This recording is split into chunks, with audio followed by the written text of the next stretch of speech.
She got the ball. Good evening, Tottenham fans. Welcome back to the Irish Hotspur. It's your boys Dave and Jack back again after yet another weekend. And next weekend will not be a weekend off because Tottenham are back for the first pre-season game against Reading. So this week is hotting up. Also, kudos, some videos dropped about him today through his medical and stuff like that. And Morgan Gibbs-White, which we're all expecting to happen. Just a matter of when, and when that Forest owners decides to stop being a dick. And then we have a few other bits to talk about as well. Thomas Frank's long throw auditions. So it looks like we could have a secret weapon in our bag that maybe Thomas Frank wants to exploit this year with long throw-ins and stuff like that. And anything else that you guys would like to discuss. But this is your time of the week, your guys' time of the week out there. If you do want to come on and you have a fan show membership or higher, the link is up in the post section, it's called now. Just click on the link. It'll bring you in. Myself and Jack will bring you on. Just an open sort of panel discussion. Whoever wants to come on can come on and have their say about all things Tottenham, about this great club. And Jack, I'm excited because we've been twiddling our thumbs for most of this summer, waiting for shit to happen. We've got a couple of transfers in, and pre-season starts next week.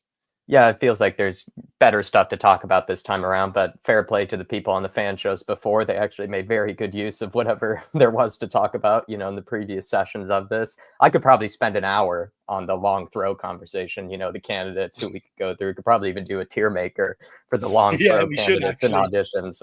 I really like that was caught on Destiny Udogi's story or whichever social media it was on. But yeah, plenty to talk about. Spurs season is about to get underway if it really isn't already, and it's kind of good to get back into the business of things. Of course, everyone's enjoying their summers, enjoying the nice weather, getting some tans and whatnot, but it's time to get back into the footballing season and looking forward to it. Yeah, about to start to heat up. No, 100%, lad. And do you know what? I've had a good year this year. You know, Tottenham have finally won a trophy. My Kildare GA team have finally won for their first trophy in 25 years. Now all I need is Ireland to have a little bit of a resurgence, which we're starting to have slightly. You know, if we can get a big scalp and a couple of wins on the board, you know, it'll be a great 2025 for Dave. So that'd be absolutely brilliant. But I am most excited about having Tottenham back. Thank God, because I'm not going to lie, the weekends are boring. I've been sitting there watching Lions rugby, you know, watching, you know, whatever football I can get my hands on. I think I watched the boxing, UFC, and there was some other strange shit I ended up watching as well that I wouldn't usually watch sometimes as well. So I really need football to be back on board, and my missus is going mad. But big up Marcus Smith. Good to see you in the house. Hopefully you enjoy your holiday out in Turkey, my man. Big up Adrian Schrocker. Great to see you. We also have Razzle Dazzle in the house. That could be a new nickname for Kudos if he does what I'm expecting him to do. We also have Paul Brown. Evening, Mr. Brown. How are you, my man? How have you been coping with the extraordinary weather? I think not just Ireland have had, but I think it's been fucking worldwide, actually, like 30, 40 degrees. Big up, Del Boy. Great to see you, as always. We have Ray Manny's in the back of the building as well, but he also in the chat wishing all you a good evening. Then we have King Huddle in the house. Good evening. This isn't Levy. This is the majority owners acting. 17th spook them. A team falling in the Prem means the club loses value, hence the big cash injection and getting their own man in. Well, look, that is one theory that is flying around, that we had such a poor season last season that the ENIC are actually looking to sell, but the valuation of the club has drastically declined with how last season unfolded in general. And that's why they're pumping this money in for the players so that they can get it back up very quickly to what they would deem their highest point to be able to sell it and then sell it and make massive money. That's one theory floating around. You've also got the theory of the naming rights coming. There's also been a theory thrown around of a takeover coming. And then also another one thrown in the ring today by Alistair Gold on his Q&A. Spurs' AIA sponsorship is up at the end of this season. I think it was worth 320 million to them over the years that they've had AIA. I think it works out at like 40 million a year. And they reckon that there's a bumper new deal to be signed. And that's also potentially where this money could be coming from. So a lot of theories flying around. I suppose that's what we need the answer to. So I suppose, you know what, we weren't going to start there, but I suppose it's just a natural segue into getting the people on. So we're going to talk about where people think all this money is coming from for Tottenham to have this big summer transfer window. We're going to bring on the one and only Dermotron. We've also got me in the back end here. We've got the one and only Eugene. Big up, my man. And then we also have Rain in the house, which I was praying for over the weekend and finally got my wish last night. But guys, Tottenham, you know, when the Morgan Gibbs-White deal does get over the line, I think that brings for Kudos and Morgan Gibbs-White up to like 110 or 115 million plus, you know, technically what we paid for Tell, even though we didn't just wipe off what they owe us for again and stuff like that. Where's all this money coming from? There's so many fucking theories flying around, and we'll start with one of the biggest culprits of theories flying around. We'll go to Dermot. Dermot, where do you think this money's coming from? Firstly, why are you blaming me? I just state what I get told and I give it to you guys. Yeah, exactly. I'm not blaming you. I'm saying you're one of them that, you know, where some of these theories come from. So where do you think this money's coming from? Look, I said it about 6 months ago, and I'm actually going to bring it up tonight, me on show, when I did bring it up first, the first talk about takeovers and investment into Tottenham. And I've been hearing, you know, I couldn't say a lot because I can't say a lot on it because I was tied to an NDA, and I promised the people I get my stuff off that I wouldn't say what they've told me until they give me the okay. So we've been saying it sort of in giving people spoon foods. This is what's happening. The naming rights, for what I've been told, the naming rights and the takeover is one and the same. So whoever comes in, they're going to get their foot in the door, and that's firstly with the naming rights. Then that will then get them in to take over the club officially. Now, it could be, I've heard two names, either Google or Amacon or Emacon. I can't pronounce it properly, sorry. But they're one of the two names. Tottenham are talking to Saudi Arabian people. They're also talking to Americans as well. But I've been told, I think it more be Saudi Arabian that's coming in. But so don't rule out the Americans. So you think the money is coming from the stadium naming rights or an actual takeover? I think it's coming from the naming rights and whoever's going to buy the club over. They're starting to pump money in. It's like when ENIC came in first, they didn't come in by away and bought Tottenham. They came back in 91 under the Alan Sugar and Tenor Venables when they bought the club from Ivan Scholar. So ENIC were in there was sort of, I think, was 15%. and then they spent the next 10 years buying up shares, buying up shares, buying up shares, buying up shares. So I think it could be done that way. But what I think is going to happen is they're going to buy out the Enoch shares. They're going to come in, put their own man in, and put Levy in charge of the business side, but have him there as a advisory role to advise the new board how to cope with the Premier League. Because if new clubs come in to buy a club, the Premier League is a very difficult and a very sort of per hour. I can't think of the name. Sorry, the fish that eats. Do you know? What's the name of the fish? Piranha. Yeah, that's it. It's that club sort of thing. So everyone eats everyone up for breakfast. So if you have somebody in there who has a little bit of know-how how to work around it, I think that's what is going to be there. But look, I think what's happening now is it's the start of the end for Enoch and Levy, and I think are going to get what we wish for, which is new ownership and money pumped in. And it shows with the two signings that when have we ever heard Levy match the asking price for any player in 25 years? It's never been done. So what do you make of, do you rubbish the theory then that it's Enoch pumping the money in, that they want to get this club back up to where they believe it should be so that they can make a quick sale? Because there's a theory being pumped around that, like, the reason why Vinay and Sharrington and that are being brought in and they're pushing Levy aside is because they now want to, and they brought in the likes of Kudos and Gibbs-White and paying the money and all this because they want to get the value of the club back up so that they can sell. Apparently, the rumor is that they were furious with how last season sort of ended up. They were furious with Levy and how he allowed last season to end up, and that they're moving him aside from the football side. They technically allowed Donna Cullen to stay on for another year and resign amicably, but apparently she was sacked. And that, you know, they want to, the reason, and it's Enoch pumping in the money for these players so that they can get the club back to where it needs to be on the pitch, so that they can make a sale. Do you rubbish them reports? I sort of, in a way. I don't think, look, we all know Charrington's been bought in to sell the club, to sell the Enoch shares, and they're going to want the best price they can get. So I rubbish it in one hand, but on another hand, I would agree that they have come in to push Levy to one side, because if you look at the naming rights, for example, that's been going on for how long? That's been going on for years. They had a guy brought in Todd Klein, didn't they? And he done nothing, and they didn't realize they wanted did nothing. And I think this is Vinny coming in. He's part of the new broom. He's also linked with these new people, these new owners. He's come in, he's working on their behalf, and he's getting the job done. He's getting naming rights done. He's getting players brought in.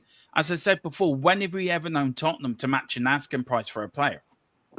Yeah. In 25 years, we've never done that. So I think Levy is being pushed out, and I think there's a power struggle behind the scenes. I know stuff that I can't say, but I will let you guys know off screen. But there is a power struggle, and at the moment, Levy's not getting his way. Sure, if you can tell us off screen, why can't you tell us on screen? Because I get myself into trouble, and I don't want to get myself into trouble. Fair enough. Thank you.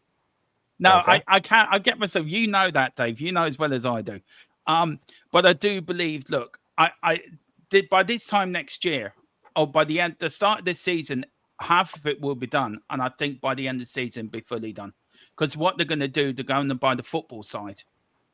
That's the side they want, and then you take your time to buy the rest of the club. Then, but if you do a Man United style, I think that's where we're going to end up, and I think that's what will happen. We'll have a new chairman, and then we'll let Paratici and we'll let them cook, buy the players we need, and on we go.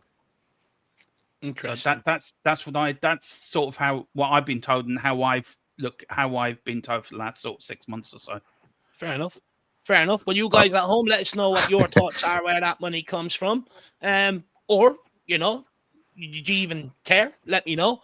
But guys on the panel, I mean, where do you think all this money is coming from? Because I think everyone can agree Tottenham are acting a little bit differently and going after targets that we've been screaming for them to do for years. Yeah. That they've sort of reluctantly done. So it does seem like something is changing at Tottenham. But the question is, what? Where is the money coming from, and what way? And if it is staying in naming rights, how do fans feel about that? Because I know that was a bit of touchy subject when it came around when we brought in your man Klein to try and do the naming rights. A lot of fans sort of kicked up, didn't want the name of the stadium changed.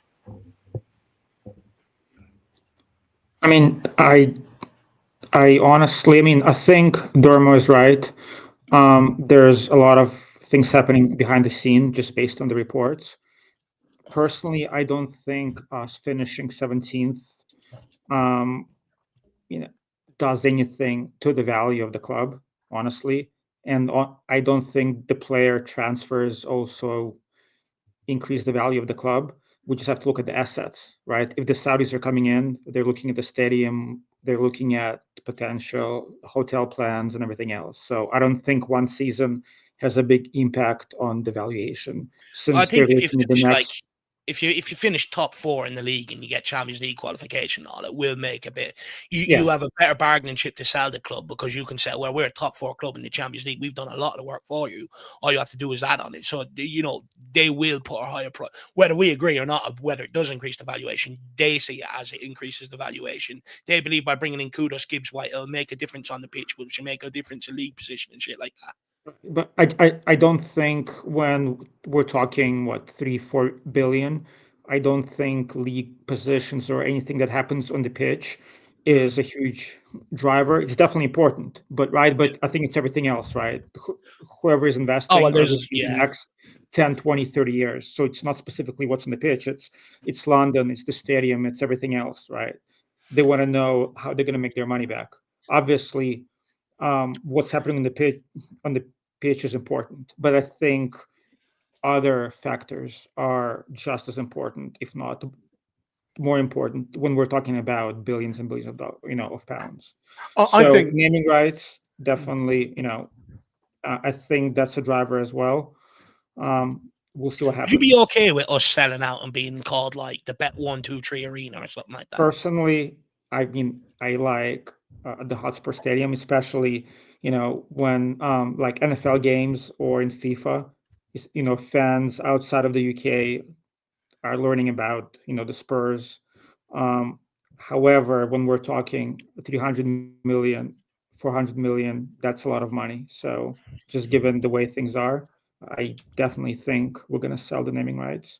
And one thing I might disagree with Dermo, unless I misunderstood. Oh, feel There free. is no way that like Vinay came in 6 months ago and the rights are wrapped up. That's been going on for a long, long time. So I just feel like there are other moving pieces in place. Vinay and Sherrington and everybody else, like the changes on the board, they're definitely pushing things through. But I feel like all these conversations have been happening for a while now. And you guys know my feelings on Levy. Don't like him at all. But one thing I have to give him is he put the club in the position to be sold with the PSR, with the way we deal with finances.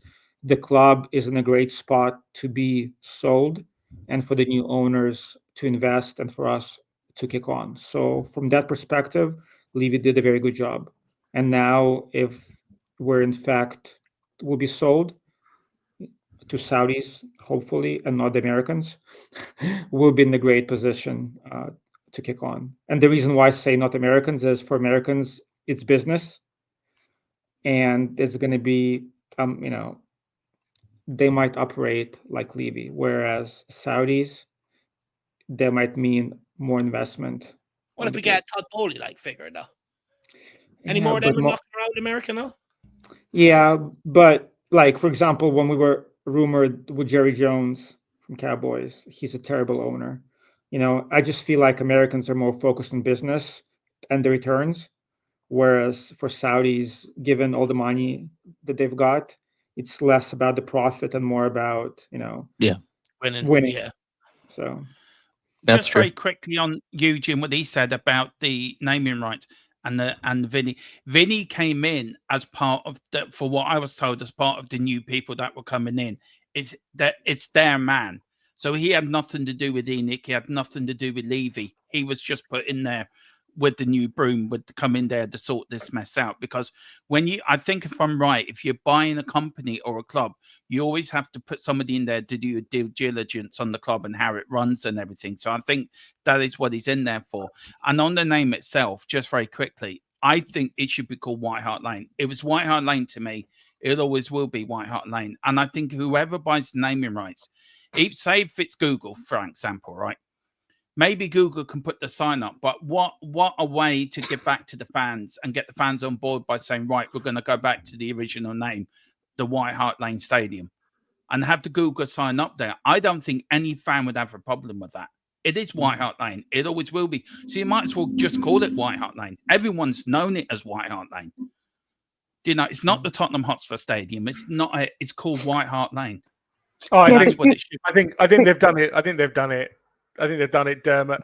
You listen to people. There's people like you and me. It'll always be White Hart Lane. But they've absolutely got the Tottenham Hotspur Stadium in people's heads. So I think unfortunately we're gonna be outvoted.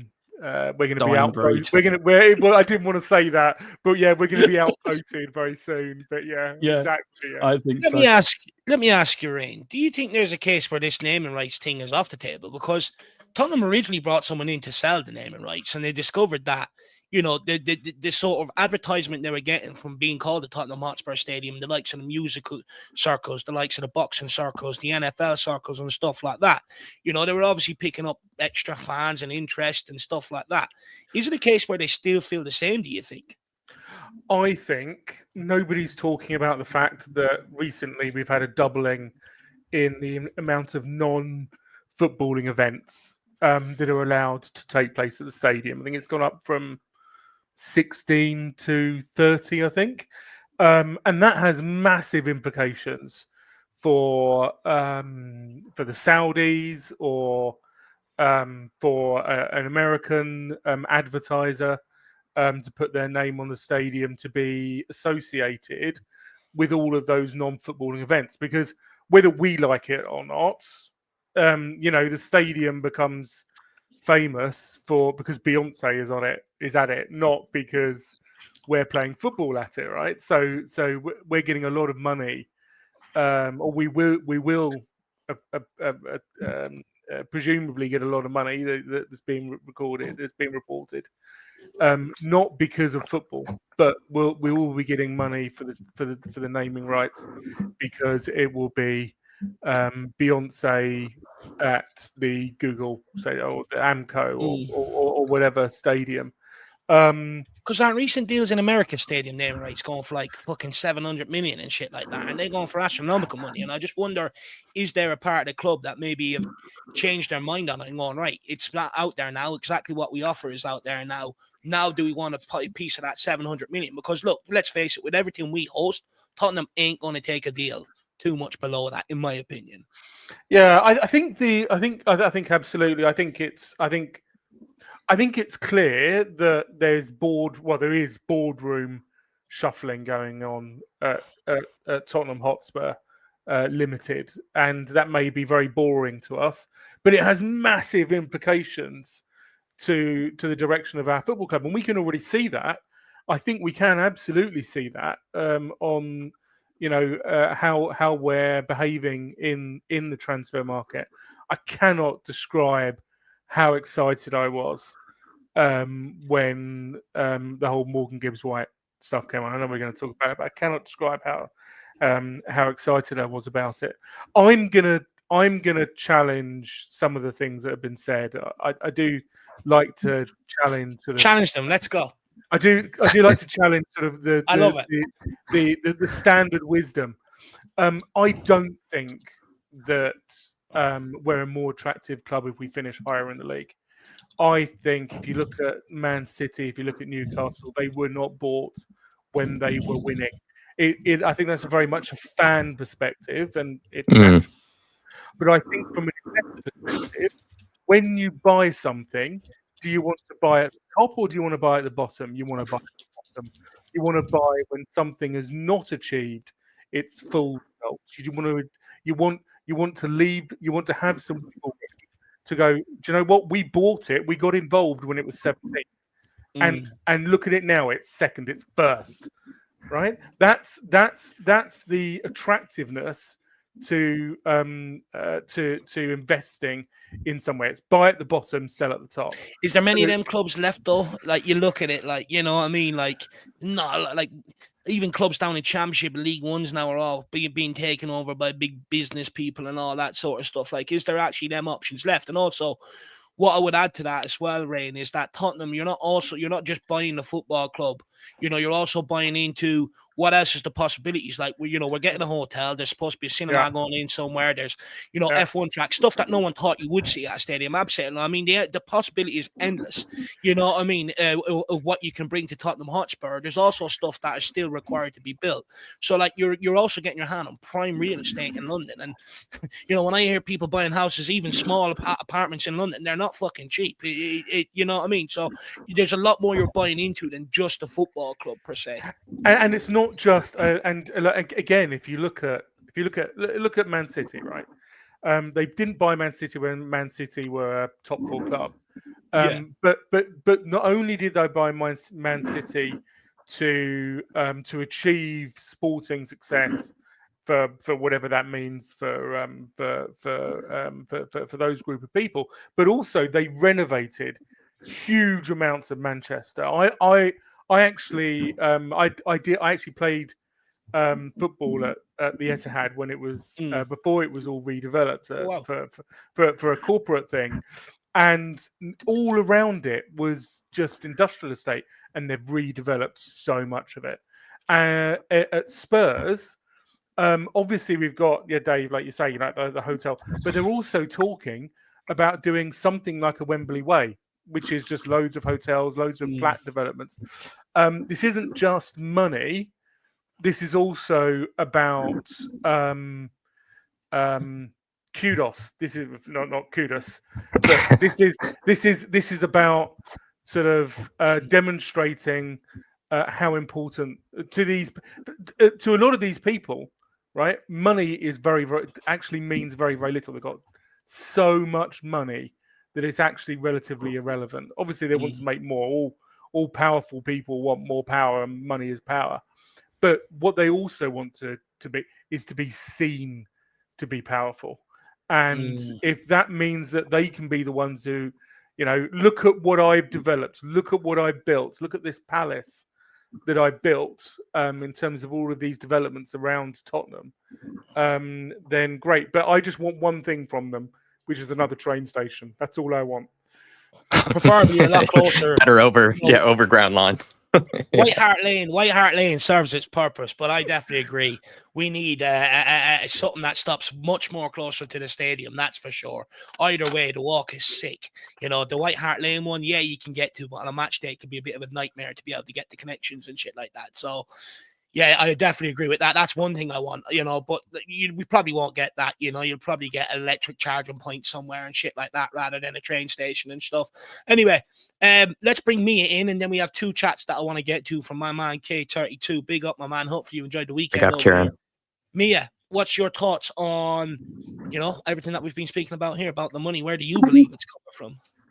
It's really difficult, isn't it? Because they're saying that we're going to get the stadium naming rights, which, of course, they're going to want their brand everywhere because, unfortunately, that's the price you pay when you obviously get all that money in. So we'll always call it White Hart Lane. That's always what it's going to be to us, but it's obviously about getting your name out there.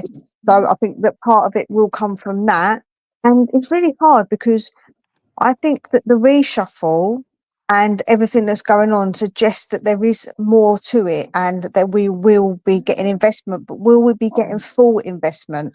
I just wonder if it will be a bit of a part investment and not a full one, a full takeover, or a bit like what Man United are doing it in a more gradual way. I feel like maybe that's something that could be also a possibility. And as far as what it's worth, you've got to understand it don't fluctuate every season, like with all teams. Just because they finish lower one year and then finish higher one another year doesn't mean that the price that it's worth really fluctuates that much. So I don't think that's actually made any difference to anyone who is going to come in to look at the club. I don't think it will. Like, I think what Rain said, he said that obviously it's more about what the potential of a club could be. And Tottenham have got the potential. You saw when we won a trophy how big our fan base is. Like, we've got a huge fan base, and that's something that they're going to obviously think about. That if they bring certain things to the club, we've got a massive fan base as well. So for us to if we go on and win more more stuff, that means more for them, doesn't it? Because they're going to be seen as winners, and also we've got a big fan base to please. So 'cause we're not a small club. So I think all those different factors go into it when the club's being looked at. And I want whatever's positive for the club. Like, I don't care where the money comes from, as long as it affects my club positively. I'm really not fussed. Like, I've got no problems with it being changed around. And if Levy is kept on because for the more business side of it, so be it, because he has been fantastic at that.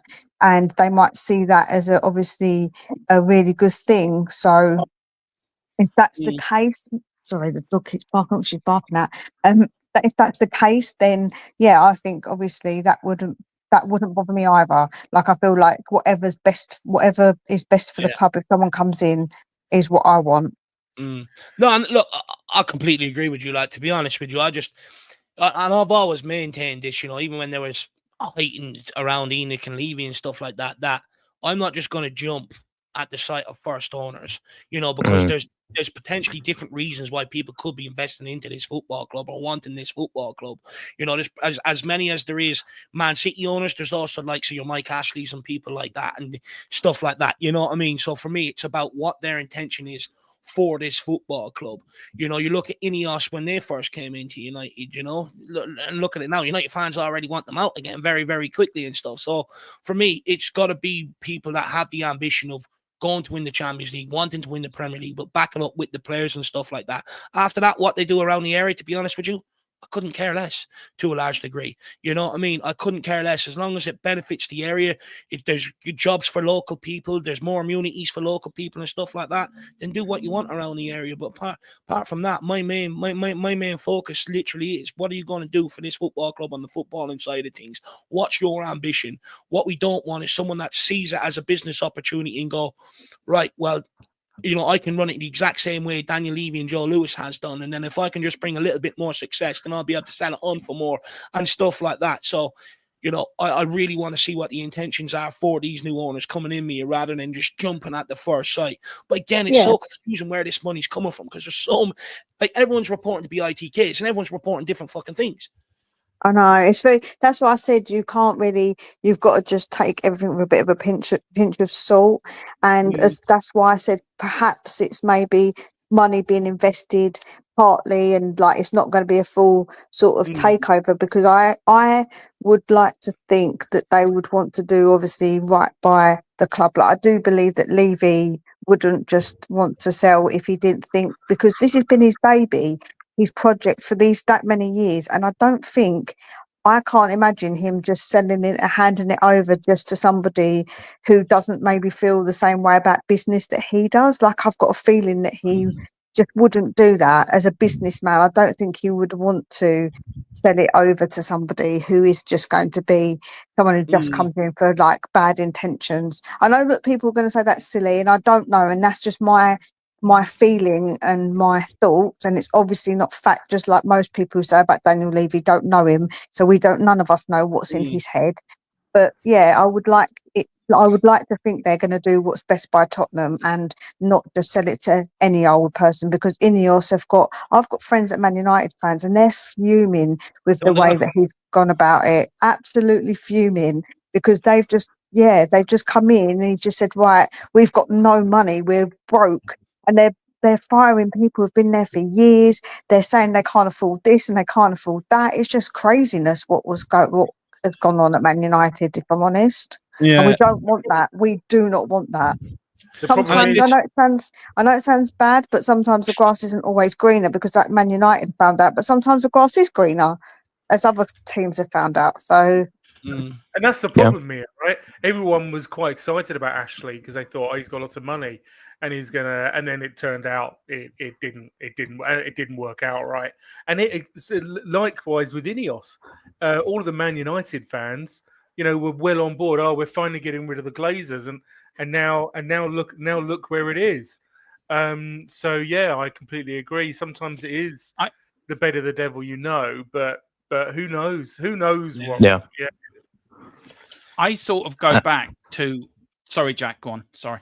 No, I was going to say maybe we'll just take Kieran's comments here as well as Moondog's. But he's saying all my love to Dave and Jack for all the great work they do, and can't wait to spend another season with you guys. Best Spurs channel on YouTube. Can't wait for the new season with you guys. Thank you, Kieran. Very, very, very kind. Yeah, it's about to get underway. Like we said in the intro, it's about to get underway. New season. We're an unknown going into this season. Some exciting signings. And you know what? I'm here for it. Let's see what happens, my man. New manager, new approach, new style, everything else. So let's see what happens. You know, it's sort of, I'm getting the excitement now. It's just we're an unknown in so many quantities, and that excites me to a certain degree. But big up K32. Hopefully you've enjoyed your weekend, and let me know if you're into the GAA, lad. Let me know if you've watched any of it over the weekend. Big yourself up. Got Moondog in the house. Big up Moondog. Big up everyone. Nice to hear me again. It's great to see her back or hear her back. Thank you, Moondog. And then he also follows up. Can I just say, I hope that he's well, and I hope that the dogs are good, because I know he got dogs, didn't he? So him and his son got dogs. So I hope they're all good. I've adopted another one, so I've got 3 dogs now. Jesus Christ. You'll end up running a fucking veterinarian service there soon, or a nursery, dog nursery or something. I don't mind. You should start getting them into training, running through them tunnels and shit like that. You and Moondog, there's your business idea. You and Moondog can team up there. Big up, Moondog. And then we also have, he says, big up to everyone. Nice. Oh, no, I got that one. He says, hope you're doing better, Dermo. Yeah, I'm better than I was, thankfully. Yeah. That's all we can ask. Yeah, I had a stent put in last Thursday. So, but yeah, I'm better than I was. So thank God. Painful? Touch wood, that's the end of it now. Hopefully. You need to get you back fighting fit, Dermo. I'm fighting fit already. I'm fighting fit already. I'm ready. I'm on a diet. I've started exercising more. So get that fresh air into you, lad. Yeah, I'm ready for the new season now. Oh, good. Well, Dermo, you did say you wanted to hop off though. So where are you off to? I got a live show at 8. I'm just going over the last week at Spurs and just have my own, just saying it over and THFC to a die. I don't know if we're doing the podcast tomorrow, but we've got a new I'll get podcast. back to you on that ASAP. Yeah. We've got a new podcast starting on Friday, the Premier League podcast, where me and Steve are going to talk all things Premier League. So I'm looking forward to that. But I just want to leave it very quickly on what something Ryan said about owners, and me and said it as well. Everyone's hated Levy, and we've all had our gripes with the new owners. But I can remember a time when we nearly went out of existence, and we very nearly went to the wall when there was very nearly no Tottenham Hotspur Football Club. So we have to be very careful who comes in next, that they look after our club.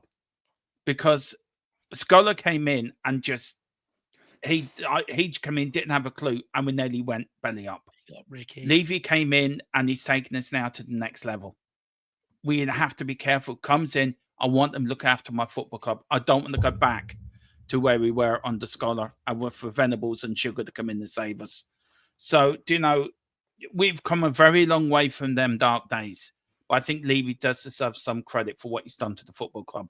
Not everything he's done is right, but I think as rightly you are to diss the man, I think there should be people out there. Do you know what? He stabilised our football club. He's put us on the next step. He's got us financially stable for the first time in our history. I think we should thank him as well as criticise him. Should we give him a statue? No. Bill Nick should be getting the statue. I thought you were going to end off with your eulogy there about giving him a statue and fucking gates and everything else. I'm absolutely delighted the gates are back at the Lane. I'm absolutely delighted Bill Nick Gates are back. But yeah, if like when I have to say, please come over. We're on the march to 2,100. We're sort of 2,081 now. So I'd love to get there for the start of the season. So do me a favor. That'd be brilliant. But yeah, thank and love these guys. Subscribe to me as channel. And it was nice talking to everyone. But I tell you what, it's nice to be back talking Spurs. And I'm as happy as Larry doing it. Nah, good to see you back, Dermo. Make sure you look after yourself. By the way, you got. I will do. You got to. Well done on Kildare winning the GAA. Well, yeah, I'm just about to get into that because my buddy here. Something Mayo will never do. Something we've never done for 50 odd years. So we're still waiting. Well, I think that settles what's the best county out of Wexford and Kildare now. Anyway, but we'll let you go, Dermo. You have a good evening, sir. You too. Take care, everyone. Pick up, Have a good night, Dermo. Just quickly, just quickly, Kay. Love the hurling. Bad year for Limerick. You've had a bit of a reverse. Usually your hurlers are brilliant and make, go to the final stages, and your football team is shit.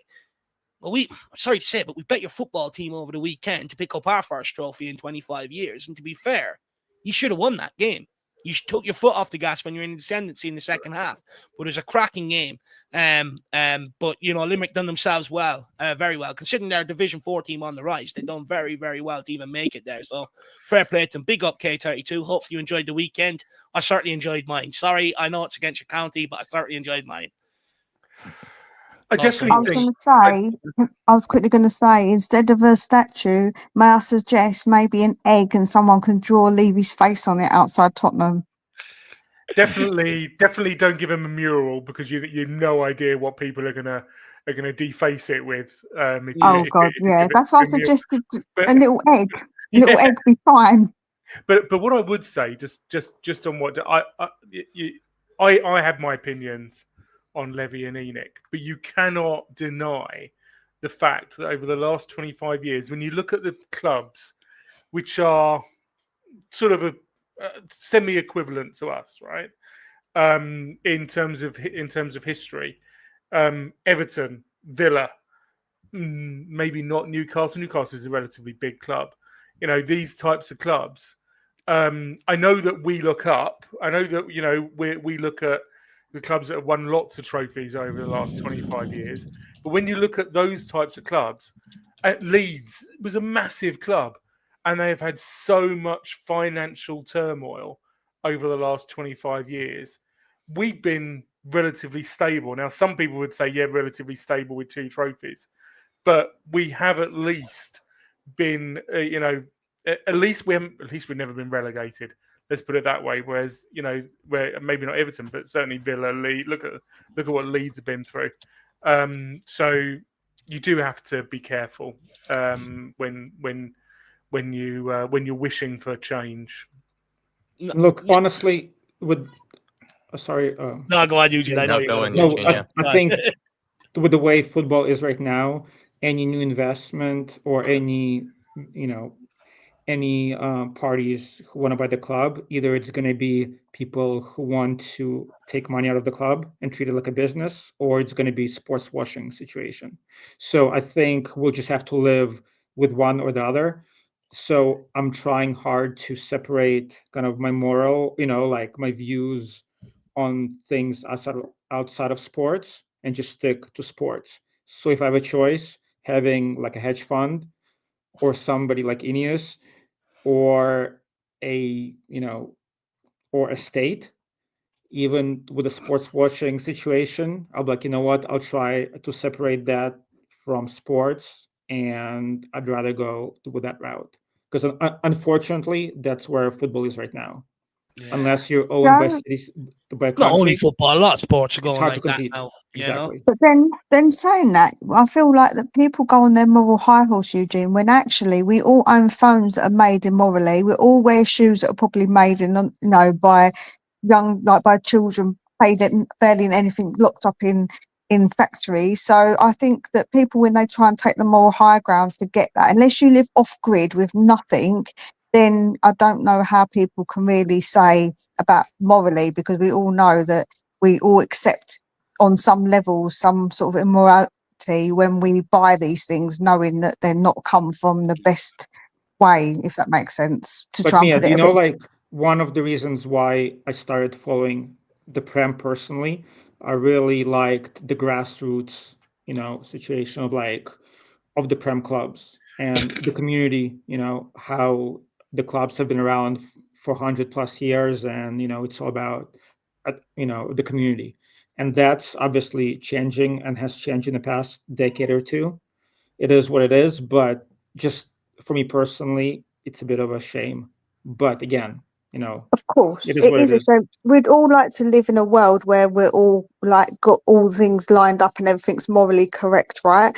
I try and live my life as morally correct as I can, but again, I can't sit here and say that I haven't got things in my house that I know for a fact I could probably be a bit ashamed that I own, because you think, oh gosh, that was made, like I say, or this was no, it's not right. But unfortunately, the world has gone that way. It isn't just football and it isn't just sports. It's just the way. Unfortunately, it's the way of the world, which it is a sad state of affairs if you think about it. On this subject, before I move on, look, I just buy what I like, and I don't think too deep into it. If it tastes good or looks good, I just buy it. Simple as. And then I don't need to torture myself, because at the end of the day, it's not me committing any of these stuff, you know what I mean? So it's just like, if I like it, I'm going to buy it. Anyway, let's move on, because I do want to talk about the Morgan Gibbs-White saga that's going on. Nottingham Forest owner Marinakis is reportedly furious over the leak of Morgan Gibbs-White release clause. It's supposed to be confidential. He wants to know how Tottenham knew exactly about, the exact price of the release clause. And he's very disappointed with how Tottenham have gone about their business to get this deal done. I would know if the panel, do Nottingham Forest have a point, or is this just how modern transfers work? Because for as long as I've been alive, I've continuously heard stories of ex-pros being tapped up by managers or players of other clubs to join that club and stuff like that. It's not new. So is this guy just being a big baby? 100% he's been a big baby. And may I just say, I do not claim him as a Greek, right? I don't claim him. He's not part of where I come from, right? I'm actually ashamed that he's Greek. I'm like, what is he about? Honestly, we all know it happens, right? And if we found out, if we went and approached the agent and said, we like your player, and the agent said, well, do you know what? If you pay the next amount, the deal will be all right. It'll get done. Technically, he's not saying that there was actual buyout clause. He's just hinting towards a buyout clause, and that's on him because he had the NDA. It wasn't us, because if it's confidential, we wouldn't have asked if there was a buyout clause, because we would have known nothing about it. You don't go around asking every player, have they got a buyout clause?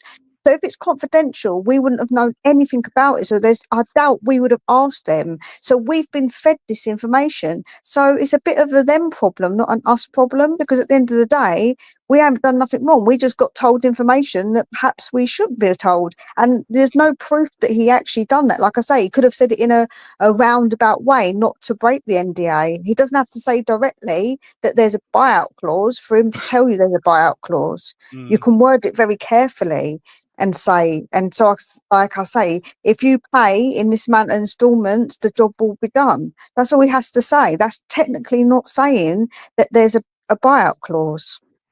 I think it's hilarious. I think it's hilarious that reportedly Man City inquired, were told it was 80 million.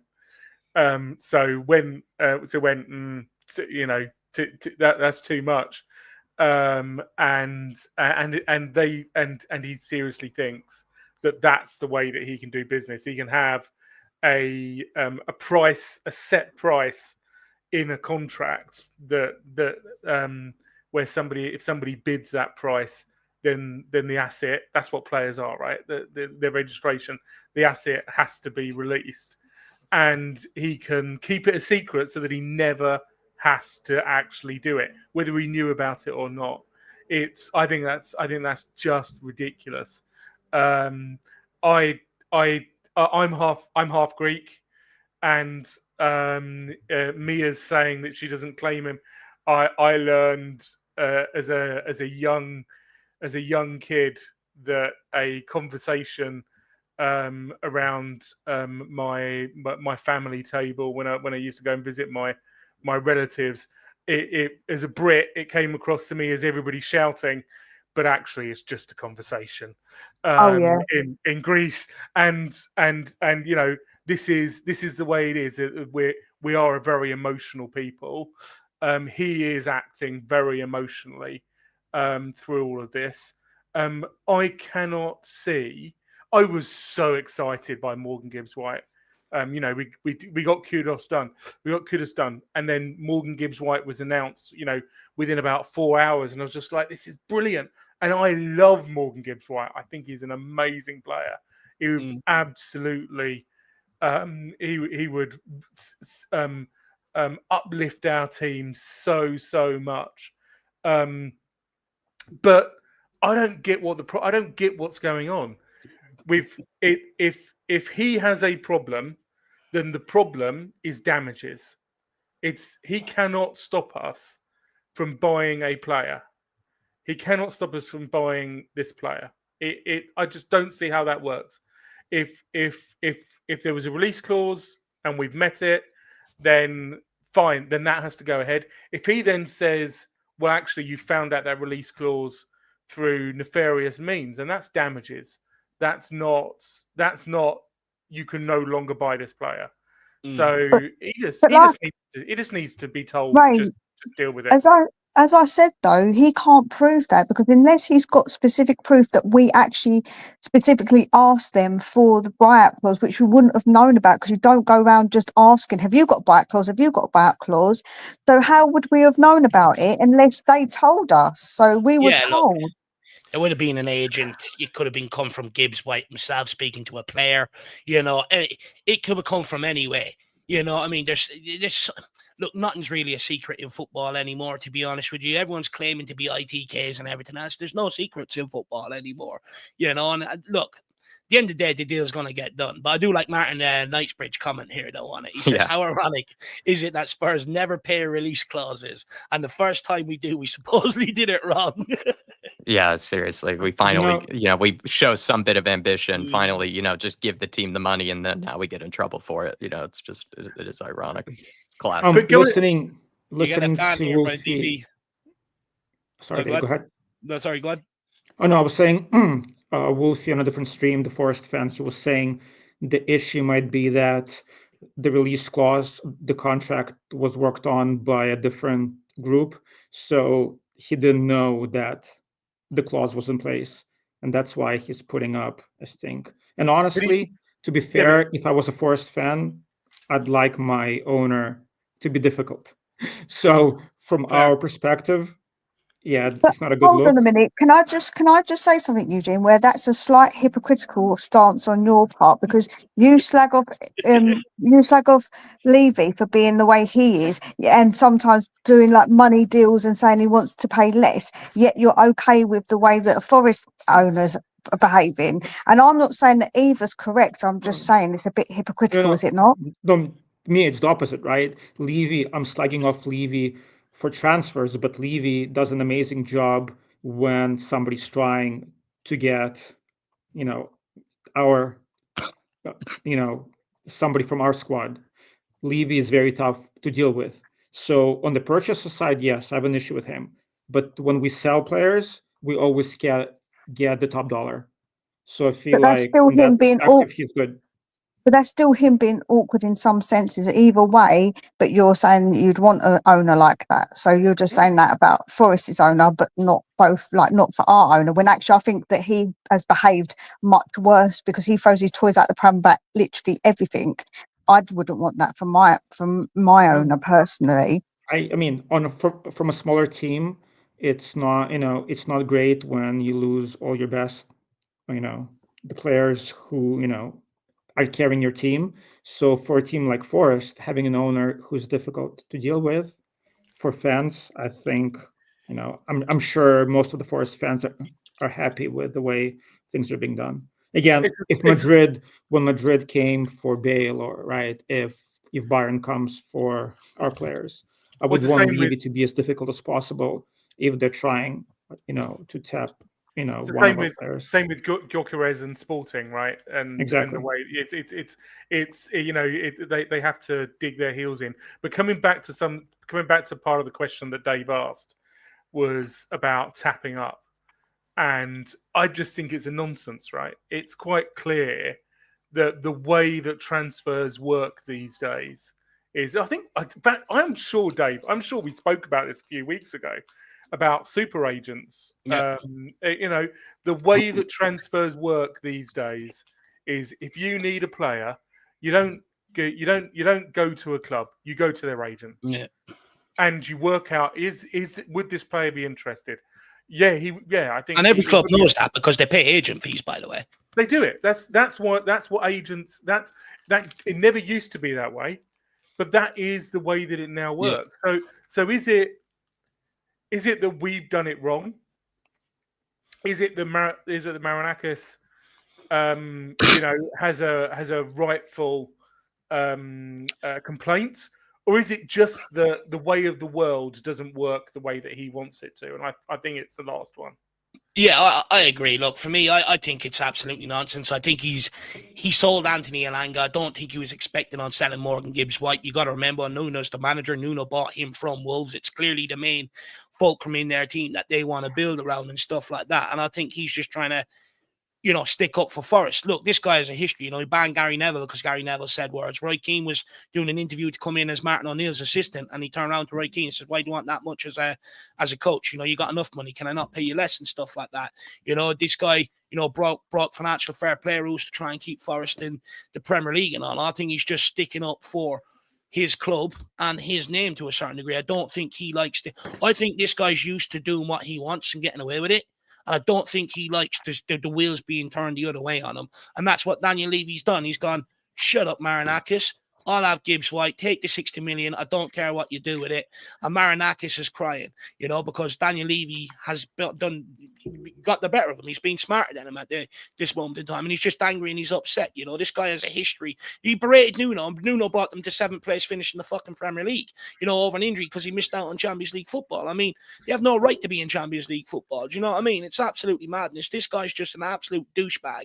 And I hope we take Morgan Gibbs-White and I hope we make a show of him in the process. And then when the game comes around at our stadium and their stadium, our players better be prepared for some fucking needle in them games and some challenges. Because if you think Marinakis isn't putting bonuses to his players going into them games to try and beat us after we've embarrassed them, think again. So them players better be ready for them Forest games. They're going to be like derby games.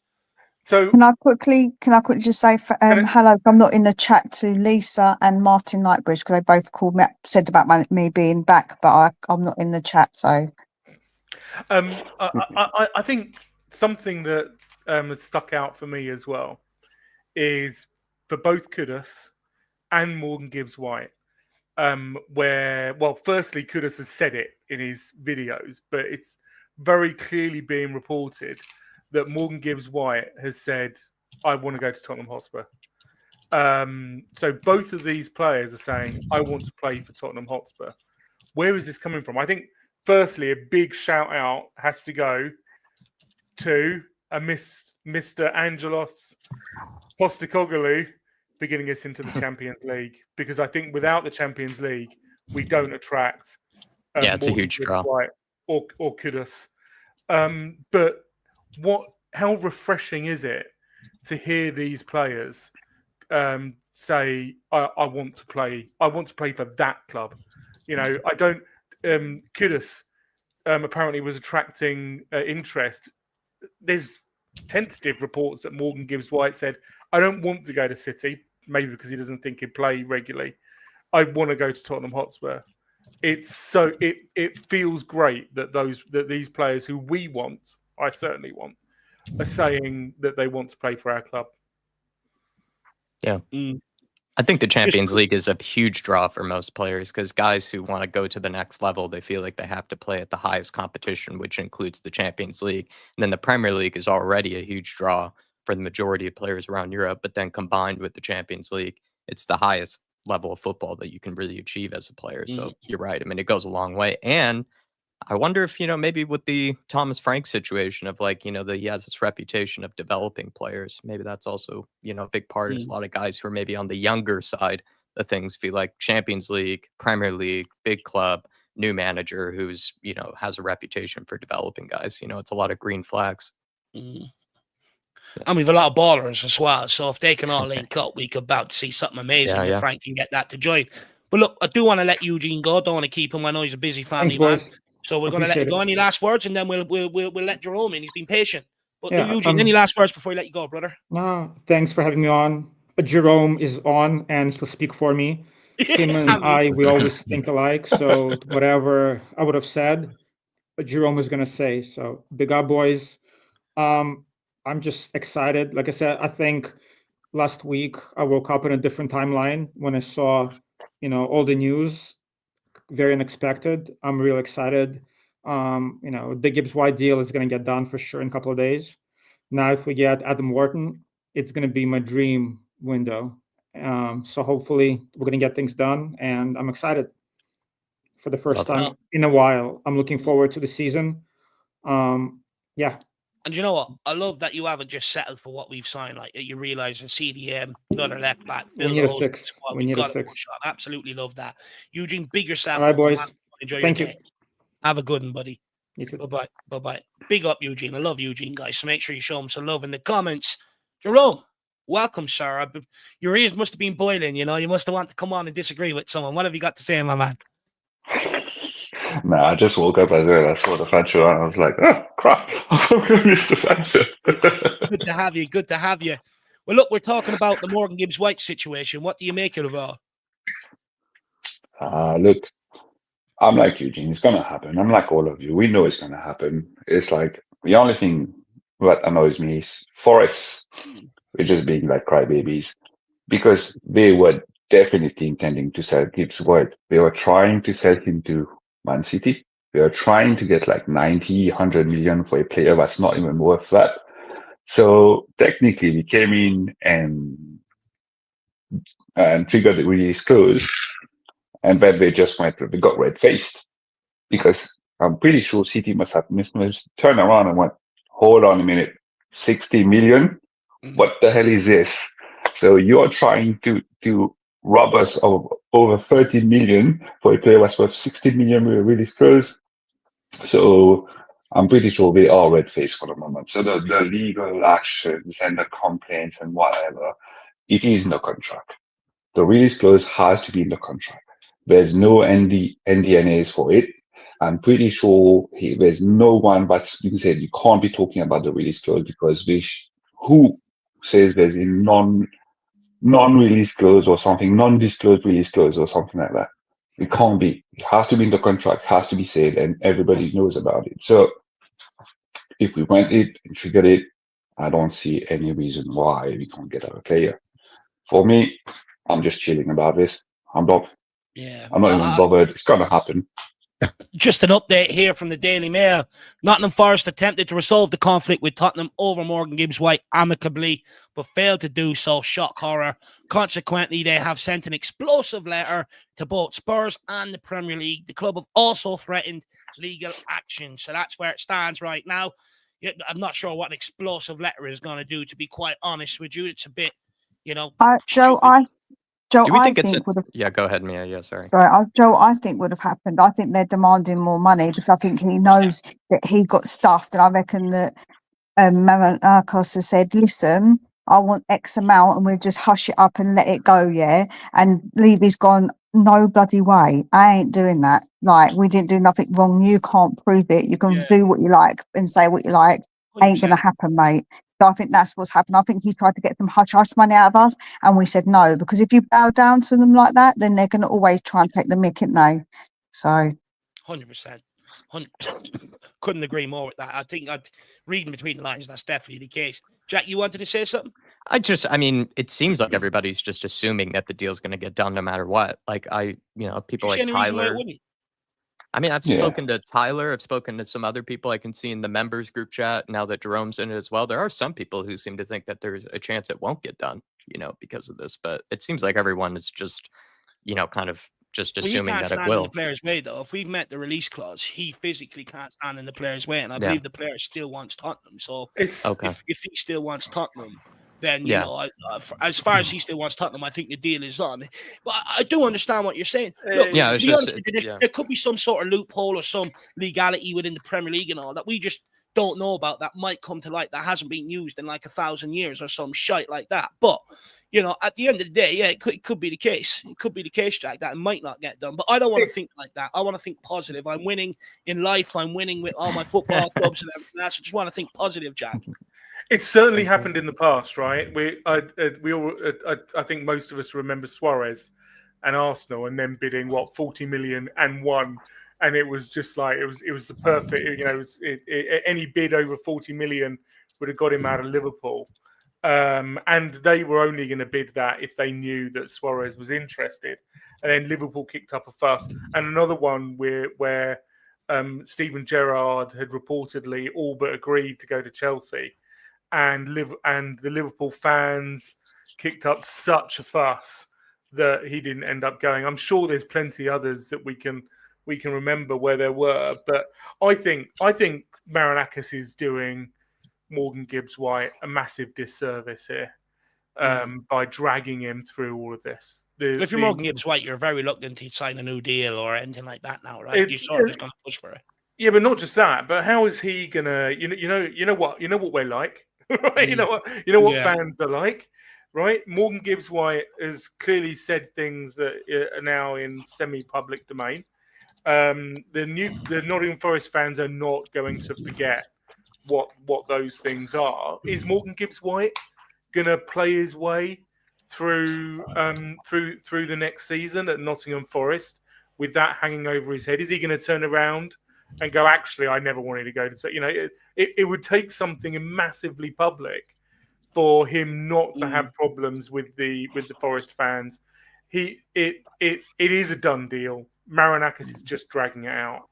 And I just hope it gets done as soon as possible. I'd love to see him playing this weekend.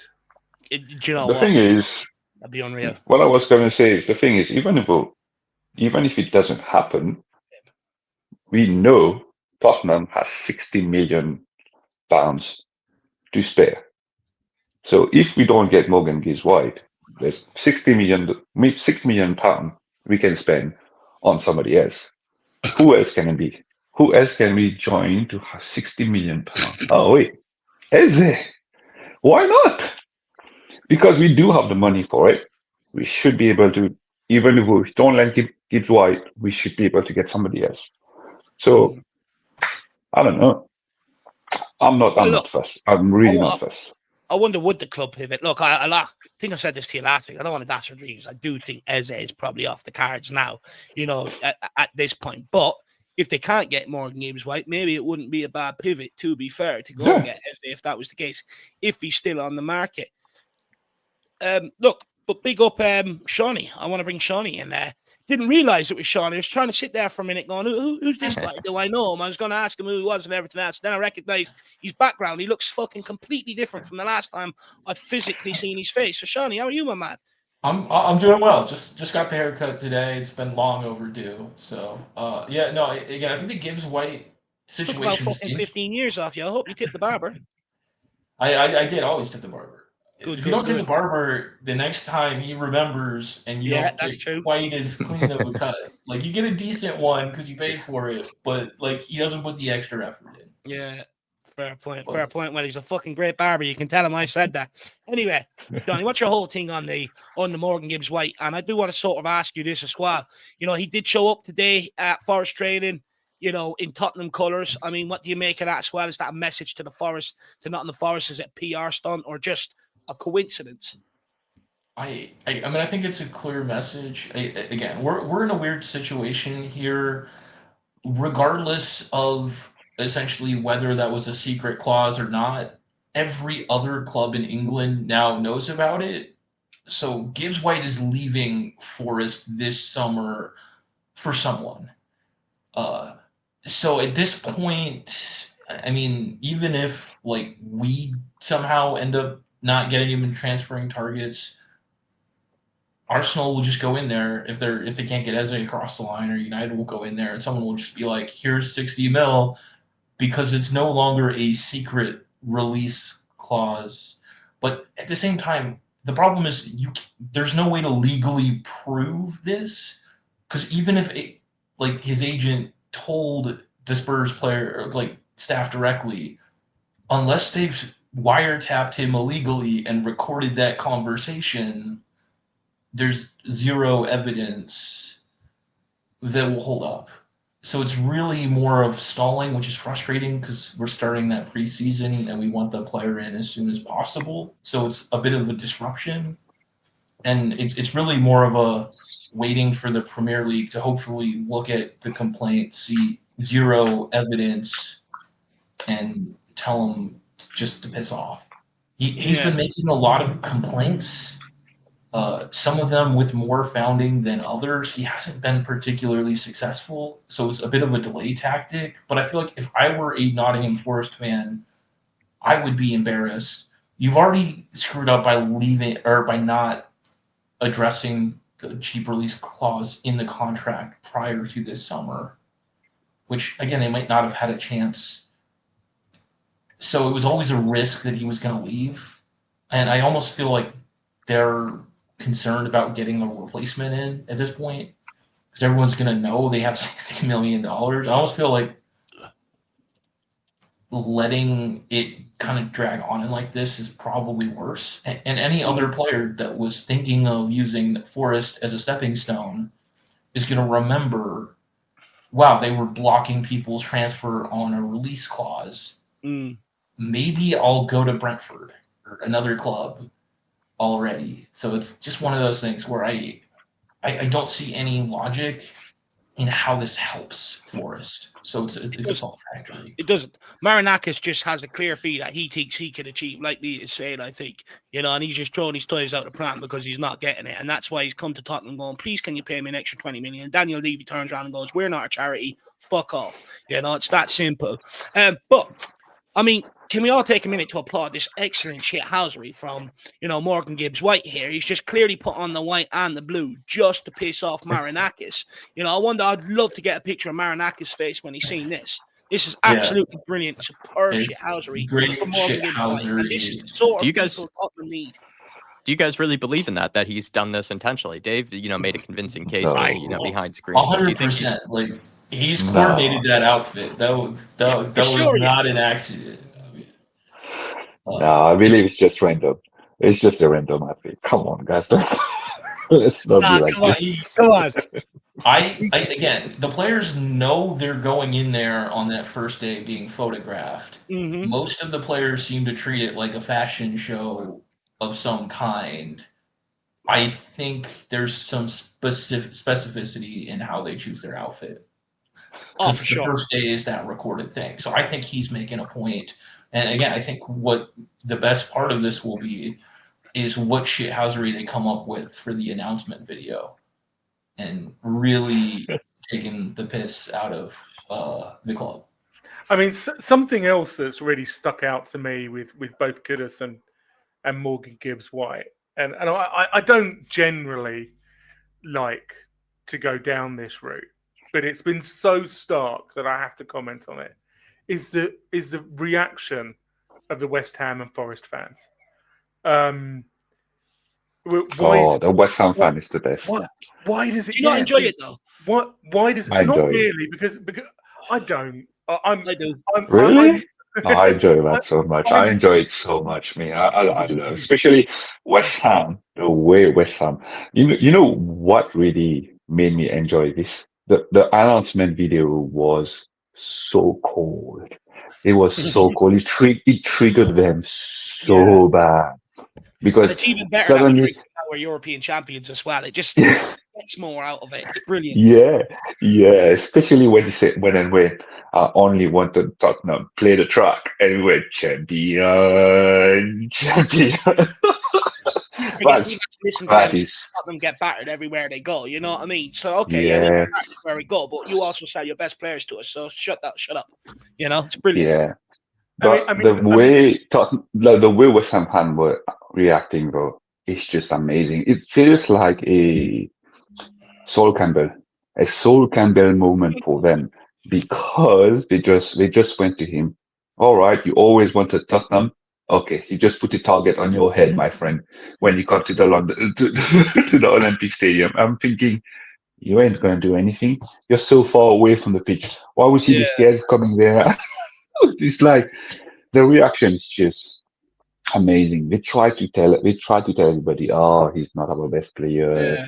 He's not this. He's someone who can't. He's only going to be at Tottenham for a year before he he's told off the prime and he's going to be going to a bigger club. It's like the meltdown is just amazing. I could not, like, this is the only thing that put a smile on my face. Do you know what the biggest joke is? The fact they called us their biggest rivals. Mate, you're just not even barely a little bro. I don't give a damn about you. So why are you telling me you're my rival? Like, who are you? I think it's hilarious that they called us their biggest rivals, man. What jokers they are. Yeah. When they come to our stadium and we embarrass them, and I want to see Kudos do a knee slide in front of their fans and give them the up Oh, yours. yeah. I can't bloody wait. I'm going to be at that stadium for that bloody game. You watch. Actually, speaking of celebrating against former clubs, Morgan Gibbs-White is another one that loves it. I've seen a compilation of him scoring against like Wolves, playing for a couple of times for Forest, and he's giving it to the fans. Absolutely love that from Morgan Gibbs-White. So I can't wait to see it. But I do want to let Rain finish making his point, and then I sort of want to move this conversation on. We have two more things I want to talk about. So Rain, we'll let you finish making your point, my man. And then No, we'll I mean, I think that was. I'm not the type of fan. I like to have a bit of sort of Civility. unity with other fans, right? I look at West Ham and I do like to have a bit of sympathy, but I can't disagree with Jerome this time. Much as I want to have empathy for them for what we've done to them, I think Jerome's spot on. Do you know what I love about that? They've absolutely mugged themselves off with their reaction. It's just ridiculous. And Mia as well. You're our biggest rivals. We don't care about you. Oh, of course you care about us. No. We actually don't. We really don't. You need to understand. We don't. They mugged themselves right off. Do you know what I love about it? Like, these teams, they all bond together in hating against Tottenham, and they form these fake rivalries against Tottenham. Mhm. And it's just like we've took a mental note of that. We've gone and won a European trophy, and now we're systematically going around taking their best players just to piss them off. It's absolutely brilliant. Absolutely brilliant. I'm all here for it. So the best one was Wolfie on that day, and he went, "Oh, Morgan Gibbs-White won't go to Tottenham. Why would he go to Tottenham? They finished 17th." And guess what, mate? We took him, and he wants us. So there you go, innit? Because we are a bigger club. Just because you finish above us once, it doesn't mean that you're a bigger club, man. Like, you won the Champions League like years and years and years ago, and he's like, obviously, yes, they won it, but he talks about that. No player's going to care what you won back when there was black and white televisions. Like, nobody cares about that. So he learned a lesson, he got a little bit giddy, a little bit excited, thinking they were a big club all of a sudden, and then all of a sudden we just come in, two of their best players have been sold in 2 days, and he just can't take it. They realise that they are just a feeder club for the rest of the Premier League. Hopefully someone else lines up Milinkovic and Murillo next. That'll be absolutely brilliant. Big up Donovan Oosterreicher, good to see you. Hopefully you're keeping well, my man, enjoying your summer over in Canada. I've had to survive a 2-week heat wave here, just about getting over it. But hopefully you're keeping well, Donovan. It'd be good to see you again sometime soon, my man. Great to see you. But guys, with Morgan Gibbs-White due to come in, and we splashed 60 million on him, so it's hard to say that he's not going to maybe force his way into that midfield. But his preferred position is number 10, that attacking midfielder role. So what does that mean for the likes of Madison, Kulusevski, who also prefer to operate in that role? Is this smart squad building by Tottenham, or a potential headache for Thomas Frank, guys? Dave, No, I think it's Madison smart. and Gibbs-White especially are both competing for England spots, and I can't imagine one is going to want to sit there and play back up to the other. I mean, Yeah, it's actually smart building for me, because first of all, Madison is injured for the moment. Gibbs-White coming straight away, plays it, gives him competition as well. Gives both of them, both Kulu and Madison, good competition, and it's a good rotation as well, because we're going to have a lot of game coming. And Madison got injured the season before and the season before that. So at least we will have somebody who's there, who we know for sure will not get injured as fast as Madison, and can play in the 10. So I think it's very good. It's actually very, very good. Yeah. Yeah, no, and this is where we almost got screwed over in the Europa League final. Is Matters got injured, and then Kulu got injured, and we didn't have a Cam. I mean, Kulu's injury's a bit more long term, so he's not going to be back at the beginning of the season. Matters is just getting back, so he probably won't be fully up to speed. So we needed someone to fill in this position regardless. And again, Kulu and Matters are great players, but they're not always available. I think Kulu's a little less injury prone, but they're both a little injury prone at times, and a bit of like purple patch players at times a little bit. They go in and out of form. So I think the competition will be massive. I mean, I'd still like to see in preseason what Jamie Donnelly can do and where he's at in his development, especially because, again, if Kuz isn't going to be back and Matters isn't at 100%, you might want that extra bit of cover for the first 6 months of the season. There's a lot of games that are going to be coming thick and fast, especially as you get toward that kind of November, December period. I don't think there will be an issue, and a few of those guys can play in like multiple spots. Matters has shown that he can be effective at times in that left mid, and this gives us options on the bench. Well, that's what I was going to ask maybe next, Sean. Because again, Matters doesn't last a full game. He's usually about 60 to 70 minutes, and then he starts to slow down a bit. So I think there's going to be a lot of opportunity to rotate through, and that's what we didn't do well last season. Was we didn't have those guys where we could be like, okay, this guy's slowing down, we're momentum shifting, we need a game changer, or this guy needs a rest, let's bring someone else in, keep the intensity going. So I think this gives us a lot more optionality, and that'll help with all of the games, but also to really compete at a higher level. No, you're absolutely spot on. Look, we need this strength and depth. You know, you are right. Madison does tire sometimes towards the end of games. It'd be good to bring on fresh legs that also can have a similar impact on the game. But I want to pivot to Mia because I know we need to let Mia go as well, and then we'll welcome in Donovan and hear what he has to say. But Mia, could it be a case where potentially we're looking at Madison maybe playing a deeper role in the midfield, or Kulusevski reverting back to being a winger under Thomas Frank? Possibly, and I guess that's again a good thing, isn't it? Like, with the fact that we're bringing him in means that we've got options, and I think, as the others had said, that's never a bad thing, especially because Maddison is injury prone. We were told that by Leicester fans as well, that he was an injury prone player. So, and also Morgan Gibbs-White, he plays different, but he can sort of play the 8 role too. So I think that he's someone who's really hard working, and he's a little bit different to what Maddison is, and he's different to what Kulu is. So I think that it's really good that we could put Kulu out onto the right, or we could change what Maddison does. So I think that it's always fantastic to have those options. I don't think that's a bad thing. However, I do think we are stocking up, and we do need to get rid of some of the other players, not Maddison or Kulu, but some of the other players, because we are not going to be able to register all these players. So we have to be realistic in, we have to register these players, and we have to have a certain amount. So we do have to get rid of some of our players, but having options is never a bad thing. And because we've got other players like Kudos, he can play different positions. We've got Kulu who can play different positions. Like, we've got a lot of players in the attacking sense that can switch it up, and you can change them about a little bit. And I don't think that's a bad thing at all. I really don't. I actually think it's a really positive thing to be able to do that, because we're all crying out for it, and competition is never a bad thing. It's not about being a backup. It's about, we've got a lot of games, so we want to make sure we keep as many players fresh as possible. So keeping them playing different games, switching it up, changing them hot like through a game, so if they get tired, they're not getting overstretched and going into like the red zone. I think it's always a good thing to be able to do, because they particularly work, they're gonna, you know, they work hard, and it's always good to be able to change it. So I concur with what the others have said really about it. 100%, and I think Thomas Frank will be licking his lips as well, you know, with the options he has.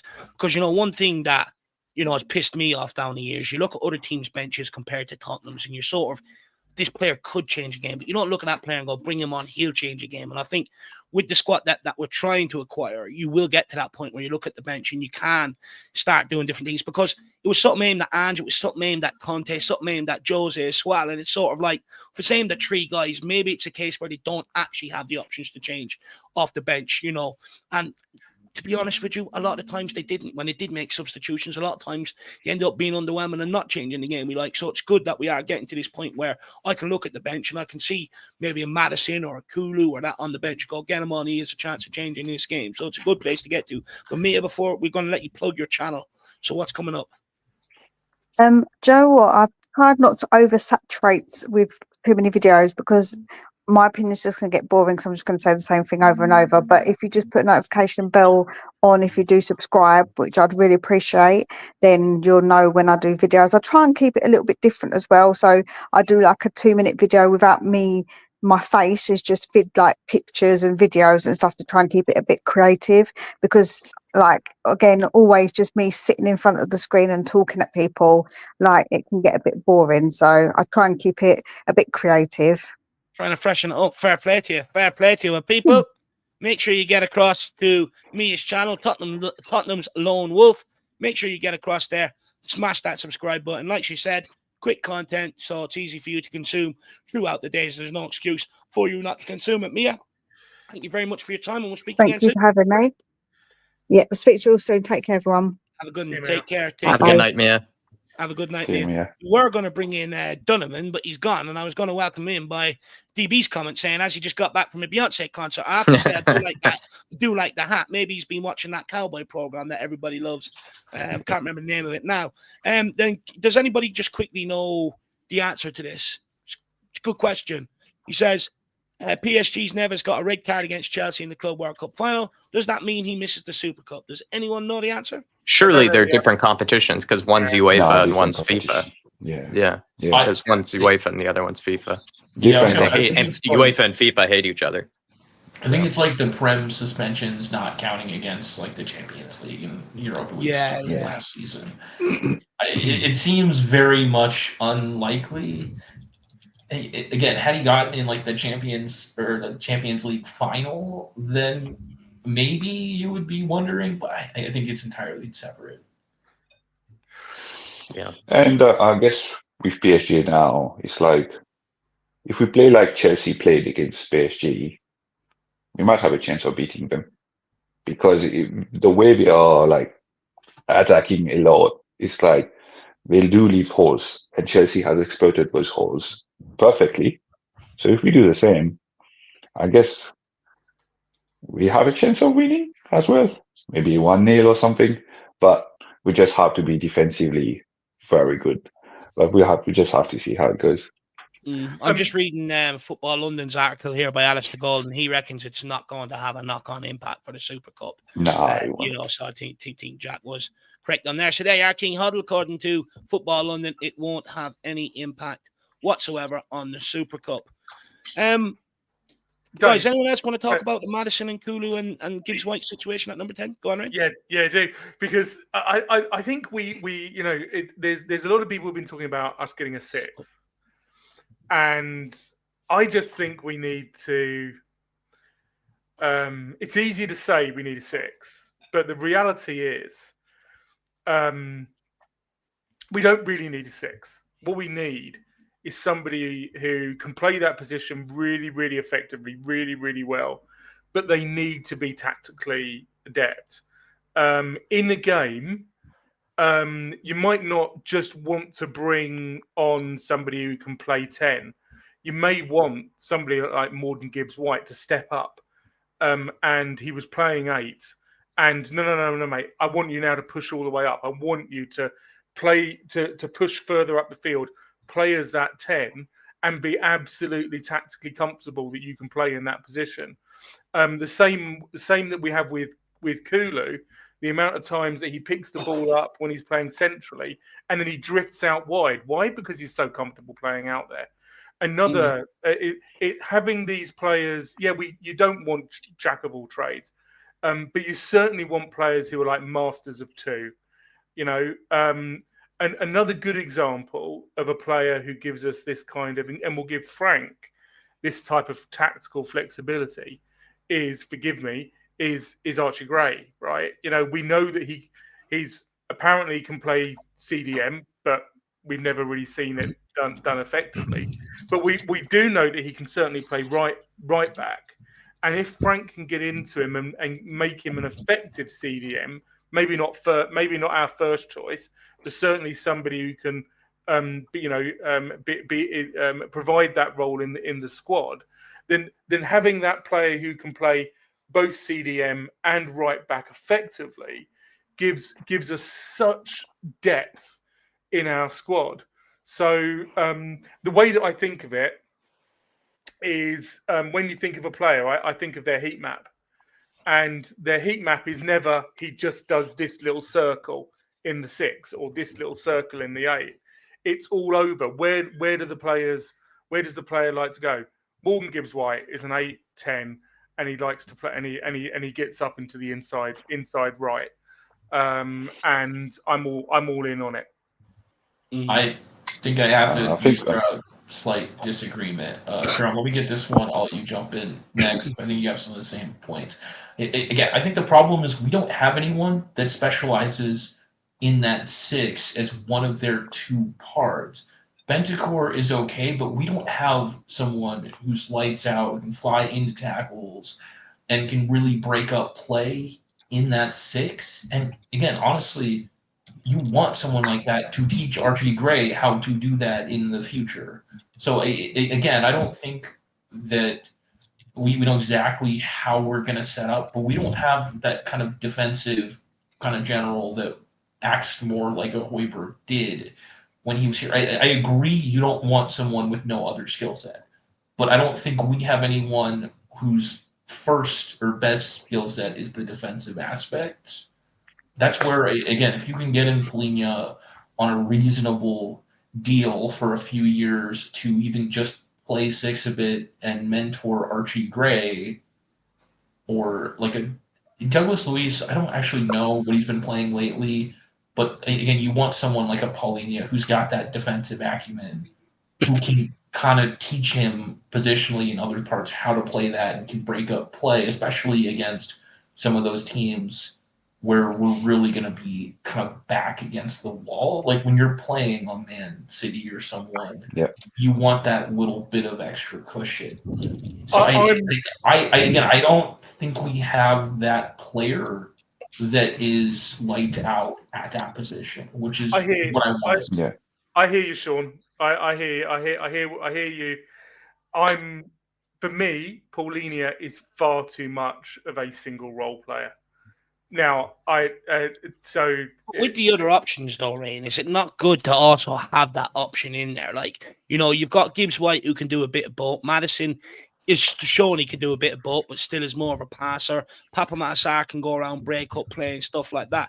Is it not good to have that option there just as a number 6, someone that is defensive? I do get what you're saying, that ideally you want someone that can break up the play and maybe spray the ball around and give you different options, but I do think, number 6, I think Bentancur is good in the role, but I do agree with Shawnee, especially the bigger games. I think having that number 6 is where you actually give yourself a chance of getting something out of them games. Yeah. The problem is if you've got one player who is only good in one role, you become dependent on them. Yeah, I mean, I think your concern is 100% fair. I don't know if Paulinho is the perfect player. He's just the one that keeps seeing links to, and a good example of someone who's excellent at that defensive part of the game. It could be another target is the right person, and I trust Beratici and the scouts to figure that out. They seem to be doing a pretty good job of identifying the holes this summer and actually chasing some of those targets. So again, it might not be him specifically, but it's someone within that mold of who's a phenomenal CDM first, and then has some other ability. Fair. No, we definitely need that CDM, because we need somebody who's an expert in this position. I know you're worried, Ray, but we need this. It's like, to me, Bentancur is good, but he's not like a proper CDM. We need somebody like this. Something that reminds me of a proper CDM will always be Dembele.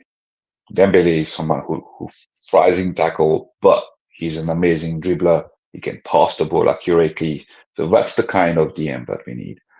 That's the kind of somebody who's an expert in his field, but he's also really good on the ball and also to pass the ball. So that's what we need. And I think Paulinho would be a good example of that.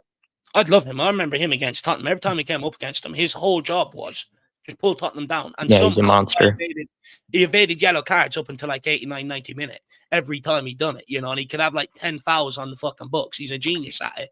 For me, I do understand what Rain is saying, but I think there is a role for a number 6 in this football club, a specialised number 6 for the big games against teams where maybe you're expecting to be outplayed, but also in a game where you want to see it out. If you want to see the game out, it's good to bring on that midfielder and say, you don't fucking go anywhere, bar mopping up inside in front of that back line and just help us see out the game. So I do think there is, a role for a proper number 6 at this football club. And we big up, Donovan. Good to see you. Hey guys, how's it going? How you keeping, my man? Good. Just settling in. I moved to a province called Alberta here in Canada, so it's a bit different here. Oh, nice. You enjoying it? Yeah, it's my birthplace, so I just moved back home to where home is, and just kind of actually I took a break from Tottenham for a long time, and it's great to kind of like step back and kind of watch success work long term and like look at these 2 signings coming in. And I still can't believe Muhammad Kudus card. It's like a shiny new car in the driveway. You don't want to touch it. Like, look at Muhammad Kudus, man. Like, he's like, I think he's gonna be better than Stane in my opinion. But anyway, yeah, I don't know what we're talking about now. I think we're talking about number 6s. I want that Ryan Yates guy, but then I don't think not unfortunately business with us again. So no, they definitely won't do any more business with us. So try to avoid it after this Gibbs-White thing. Sorry, Jacko. Some people have kind of hinted at wanting Adam Wharton. I mean, I think he's probably a bit different to Paulinho, but he's also that's gonna be very hard, Jack. I think this one. But what happened to is Bissouma? Like Bissouma dropped it, didn't he? Like, didn't Bissouma say like if he's coming to join the club or something, like if something crazy happened like that? Like, it's probably gonna. Bissouma could block up the deal by not leaving, right? He doesn't have to necessarily be forced out the door. Yeah, like if he plays like he did in the final, and they can play like keep to stay at the club, but we do have to like let these players go. Like I think Richarlison has flown his course. I think Bissouma maybe has flown his course. There's other players like, I mean, I don't know how many times we're gonna beat Ben Davies to death, man. Like, what are we doing with Ben Davies, man? Like, we have to like get these contracts out of the way, cycle in the new players, Don Paratici, and let the Don do his magic, man. Because someone has Levy's Reading wing or something, dude. Like, what the hell, man? How is he spending all his money, man? Yeah, someone stole his credit card. But we could use Bissouma. I think Bissouma is probably.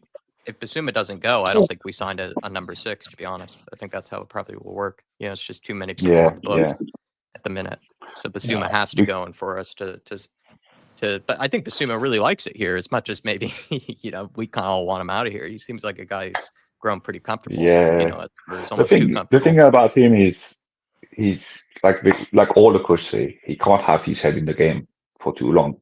He will have some weird moments, some mistakes in him. So under every single manager, it's the same. So we can't have him here. As much as sometimes he looked good, but there's this mistake. Send him to France. Send him back to France. Get the money, some euros, and get a player like an English player like Adam Wharton's. Like if Bissouma goes, bring Adam Wharton in. I don't know. Like I'm trying to think of other 6 or 8s in the league that are decent enough to play with Tottenham. I mean, Wharton's going to be a very hard deal though, because it's going to cost around really expensive. It's going to cost almost 100 million because that's what Crystal Palace will not want to lose all of their best players, so they're going to put like a crazy price tag on him. So I don't think we're going to pay 100 million for Wharton. What about Scott McTominay? I get Scott McTominay, man. Sorry, I think given that I think people are talking about Wharton, but given that Gueye, they have to sell Gueye because he's got one year left. Clearly, Eze is on his way out. I think Palace are going to pull the drawbridge down. I pull the portcullis down. I don't think they'd let Wharton go. I think they're going, no, we're not letting him go. But on Biss, that's I do think we're Ange made a big thing of our club and our squad being a family last season, and I do think there is players are very comfortable. Like Madders has said it as well. They're very, very comfortable. They're very, very happy at our training ground, etc., which is great. But also at this point, and I've said it over the last few weeks. Can't believe I'm saying that. I've seen so many content creators say that, but I've been saying it. We should just go to Bissouma and say, find yourself another club, dude. I believe they Well, already have though, Rain. I believe it Yeah, was they already have. reported that Frank has already communicated, and Tottenham have already communicated to Basuma That's that they're right. to instruct his agents to I mean, go and find a new club. Dave, Hurry the one up. thing, Just the to- one thing I Go ahead, would Tom. say is Basuma's got a year left.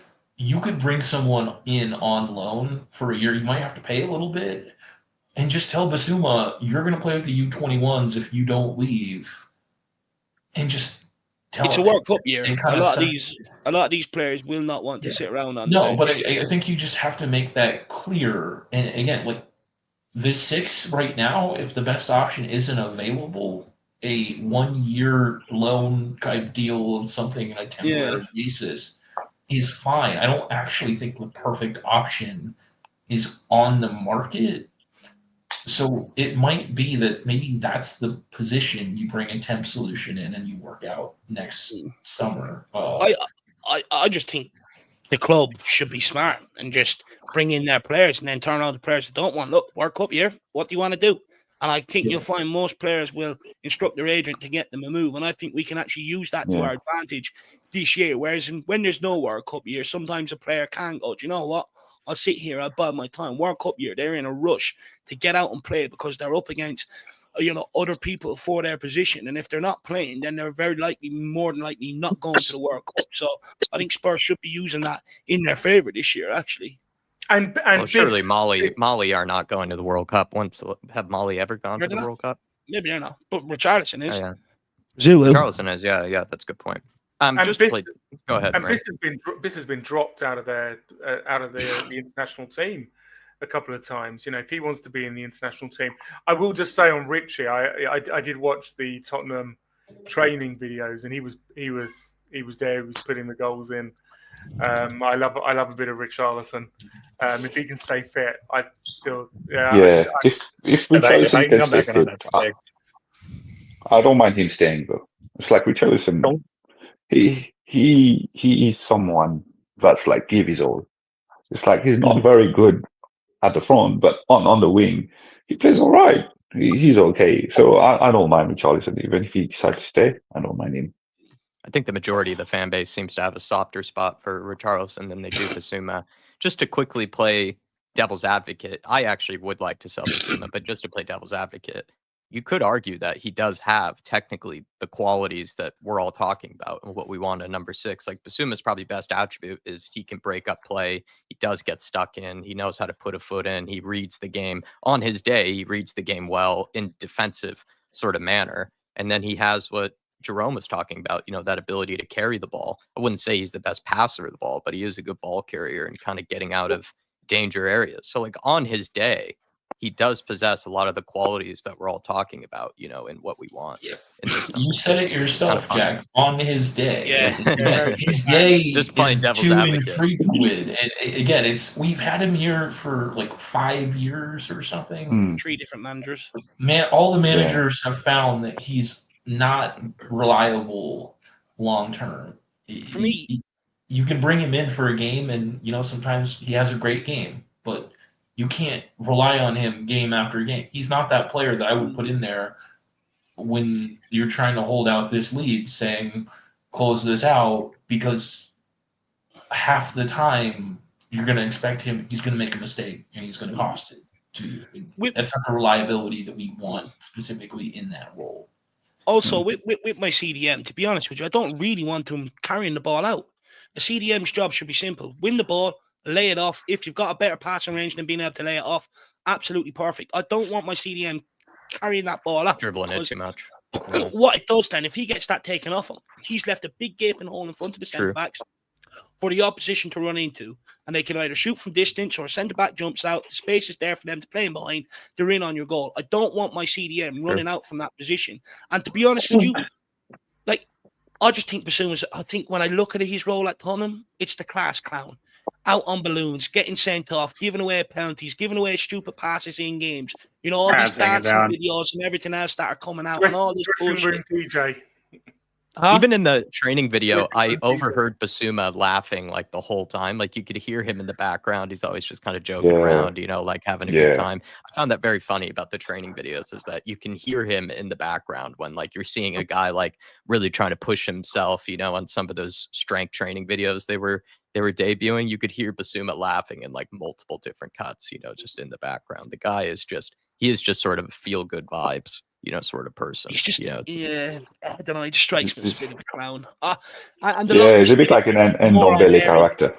Yeah, Yeah. like the longer he stays here, the more I'm airing to that side of the opinion that maybe he's just a bit of a clown. Like I'd have no problem with him doing all this shit if he was on the pitch week in, week out, playing to his best ability. You know what I mean? And he's not, and that's what pisses me off. Anyway, we are coming to the time where we are going to start wrapping it up. I have one more question for everybody. With the dancing video that Destiny Adogi released on his socials today, it was with Basuma and Papa Matasar dancing around the dressing room. But in the background, there's a whiteboard with the agenda for the day on it. And Spurs fans, eagle-eyed Spurs fans, have flipped that and zoomed into it. Very last on the list was long throw auditions. So my question to the panel is, who do we think has the Rory Delap in them?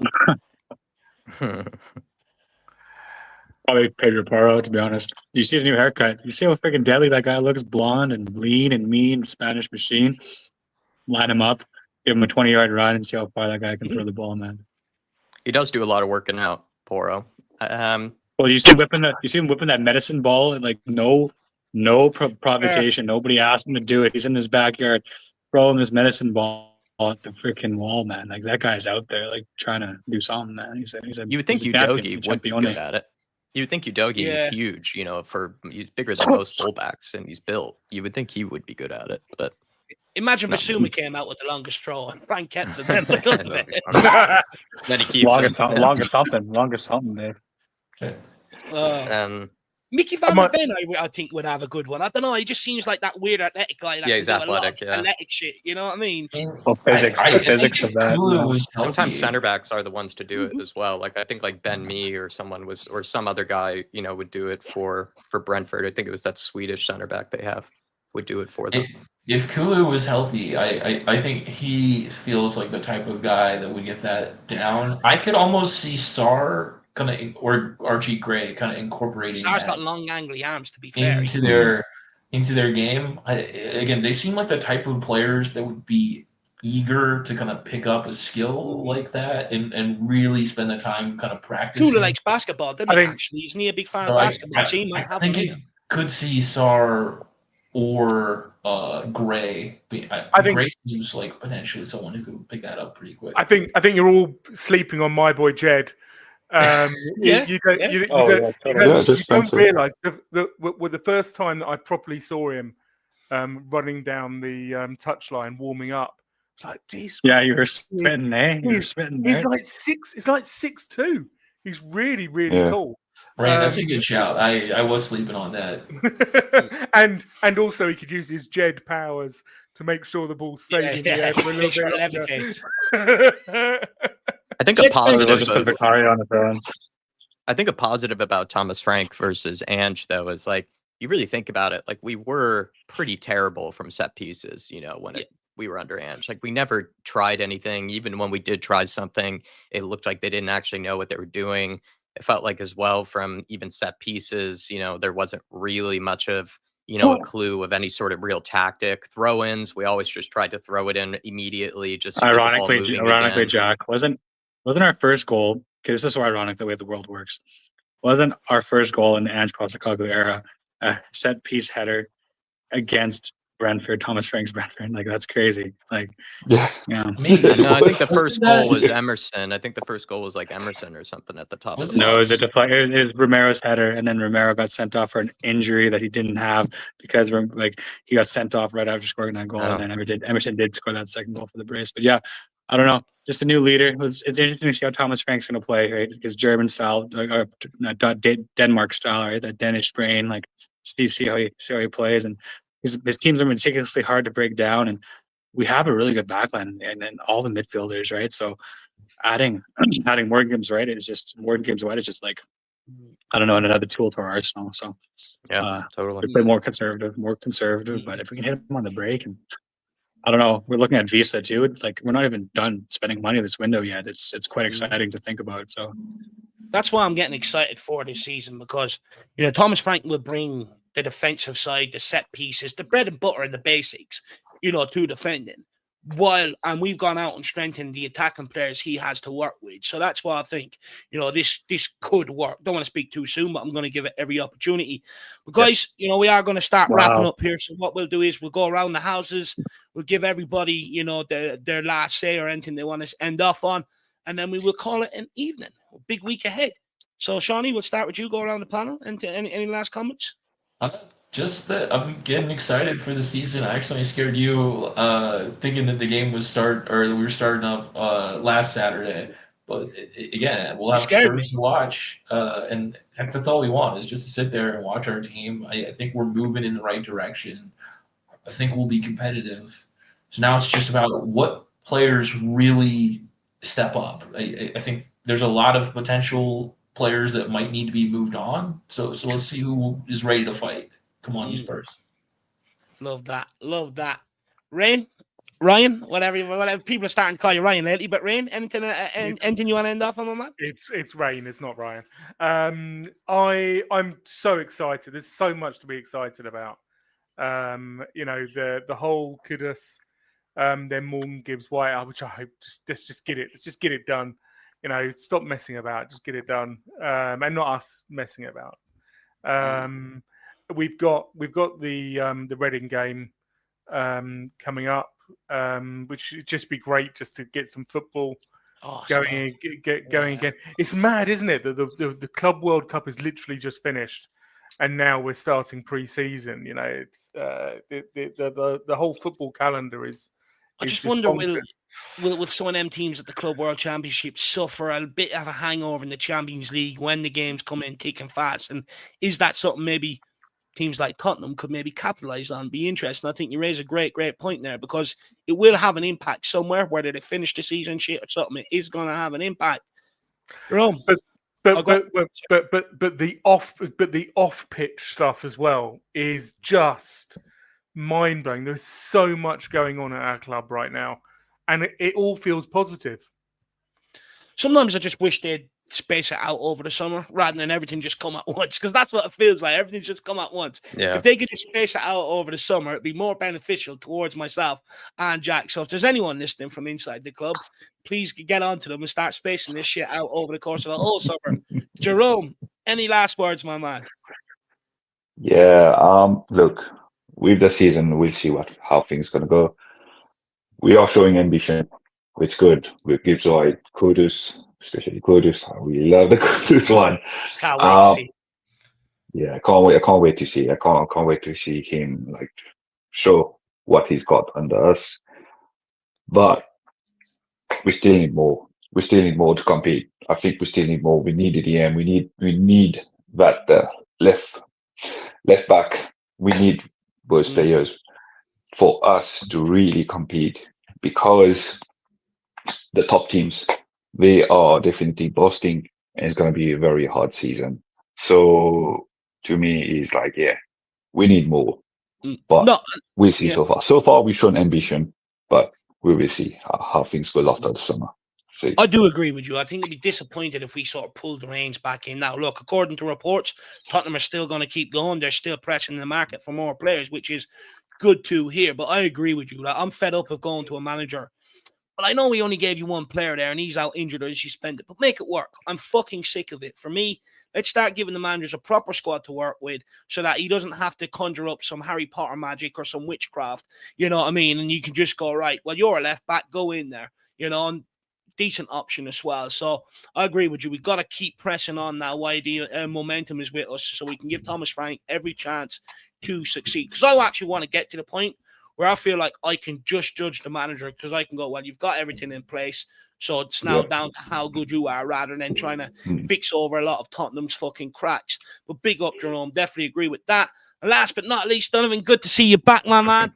Any final words? Sorry, it's been so short this time around. But any last words, lad? What's Thomas Frank's favorite flavor of gum? He chews a lot of gum. He's always chewing gum and with his mouth open. Look like he's thinking. It's Looks done like there, a is real he? thinker on it. I What's have to go that? and get some chewing gum for the watch-alongs now. Yeah, no kidding. Hey, he's a meticulous thinker, and you know what? We want a football brand on the sideline, and nothing against Ange, but it seemed like he always was reactive. But that being said, we are champions. We are European champions, and you're talking about improving the squad to be a top team. Well, lad, we are a top team, right? So, like, made it. It's who we are, and now we're champions. We can stick our shoulders out, and now we can embrace this new form of disciplined football that has gotten results. Some big scalps too, like Arsenal or Manchester City. He did the double on Man City, right? And I'd like to say Dominic Solanke is probably a better striker than who was it? Who was the man that they had that went off and played in the Saudi league? Ivan Toney. Oh, Ivan Toney, yeah. Yeah. So Dominic Solanke is twice the man Ivan Toney was, and he has, like I said, quite an attacking arsenal. So nothing against Dan, but I'm really excited for the future going forward under Thomas Frank. So. Do you know what? Solanke is one player that I'm looking forward to see what he can do, because, look, Big last year I season. don't think we got the best out of him in terms of the system. But one thing I was impressed with the guy is he stuck to task. He didn't start moaning, throwing his arms up at people and shit like that. You know, he stuck to task, worked these fucking nuts off, and when you do that, good things come your way. I just think Dave, with Frank, Well, Dominic Solanke, he builds his foundation on something stronger. He just got baptized, right? He's a good lad, Dominic Solanke, and I'm proud that our lad, our number 10, has a strong white lily white heart. So. No, I just think hopefully Frank will play more to Solanke's strengths, providing him a lot more service rather than getting the ball into his feet and everyone running off him and him having to play them passes. You know, it will be getting him more service. That will be the focus. Then my question will be answered. Is Dom Solanke a great finisher, or was he a guy just riding the crest of a wave at Bournemouth? I can finally get that question answered this season, but I am rooting for the guy because although I have my preconceived opinions, just goes to show. We should go in for Semenyo too, man. We should get him. We should get his teammate Semenyo from on the wing there. Get Semenyo on the wing and then call it a day at the transfer market. Get some defensive reinforcements and let him go. Because Semenyo is a big part of that. That's why Dominic Solanke got a lot of good service. They had a good link-up play as well. A lot of people didn't realize that. So. Well, unfortunately, I think Semenyo is probably off the cards as well. I think Bournemouth have sold enough of their players this summer, and I don't, what they're going to ask for. I think basically what they're trying to do is price people out of the market for Semenyo because they don't really want to cash in. But look, we'll round it up there. I want to say a massive thank you to all of the Spurs fans who decided they would come on here this evening and have great chats with us about our club, and also the Spurs fans who decided, look, don't want to come on, but I want to give my opinion in the comments. Really appreciate all of you guys too, and everybody else who has tuned in, because there are people that watch and stay silent. So appreciate all of your guys' time this afternoon or this evening or this morning, wherever you're from. Really do appreciate it, guys. Myself and Jack will be back tomorrow. We'll have a debate show out here tomorrow evening with the usual suspects. Hopefully, we'll get a Morgan Gibbs-White update and potentially a couple of other transfers rumored to be in the burner. That would be absolutely ideal heading into tomorrow. But Jack, anything you want to say before we end off? No, great fan show once again. Nice to actually provide these people some better things to talk about, really. And it felt pretty, relaxed, but, engaging. So it definitely, I think, all of them have been good vibes, but yeah, had a sort of nice, casualness to it, this one, which was good. And great hosting, Dave. No, I do enjoy these conversations, because I think we get great people on who, have their say and want to get it across. And not only that, can articulate it very well. So thank you very much, gentlemen, and me as well. Can't forget that. Can't forget her. I also want to say a massive thank you to the people who have gone the extra mile today. It really does mean a lot and really does help support us on our journey and keep doing what we're doing. K32, really appreciate it, my man. We've also got Moondog in the house as well, and Donovan renewing his membership as well. So really appreciate that, guys. We'll see you back here tomorrow. And as always, come on you Spurs. You Spurs. Come on. Frank Era.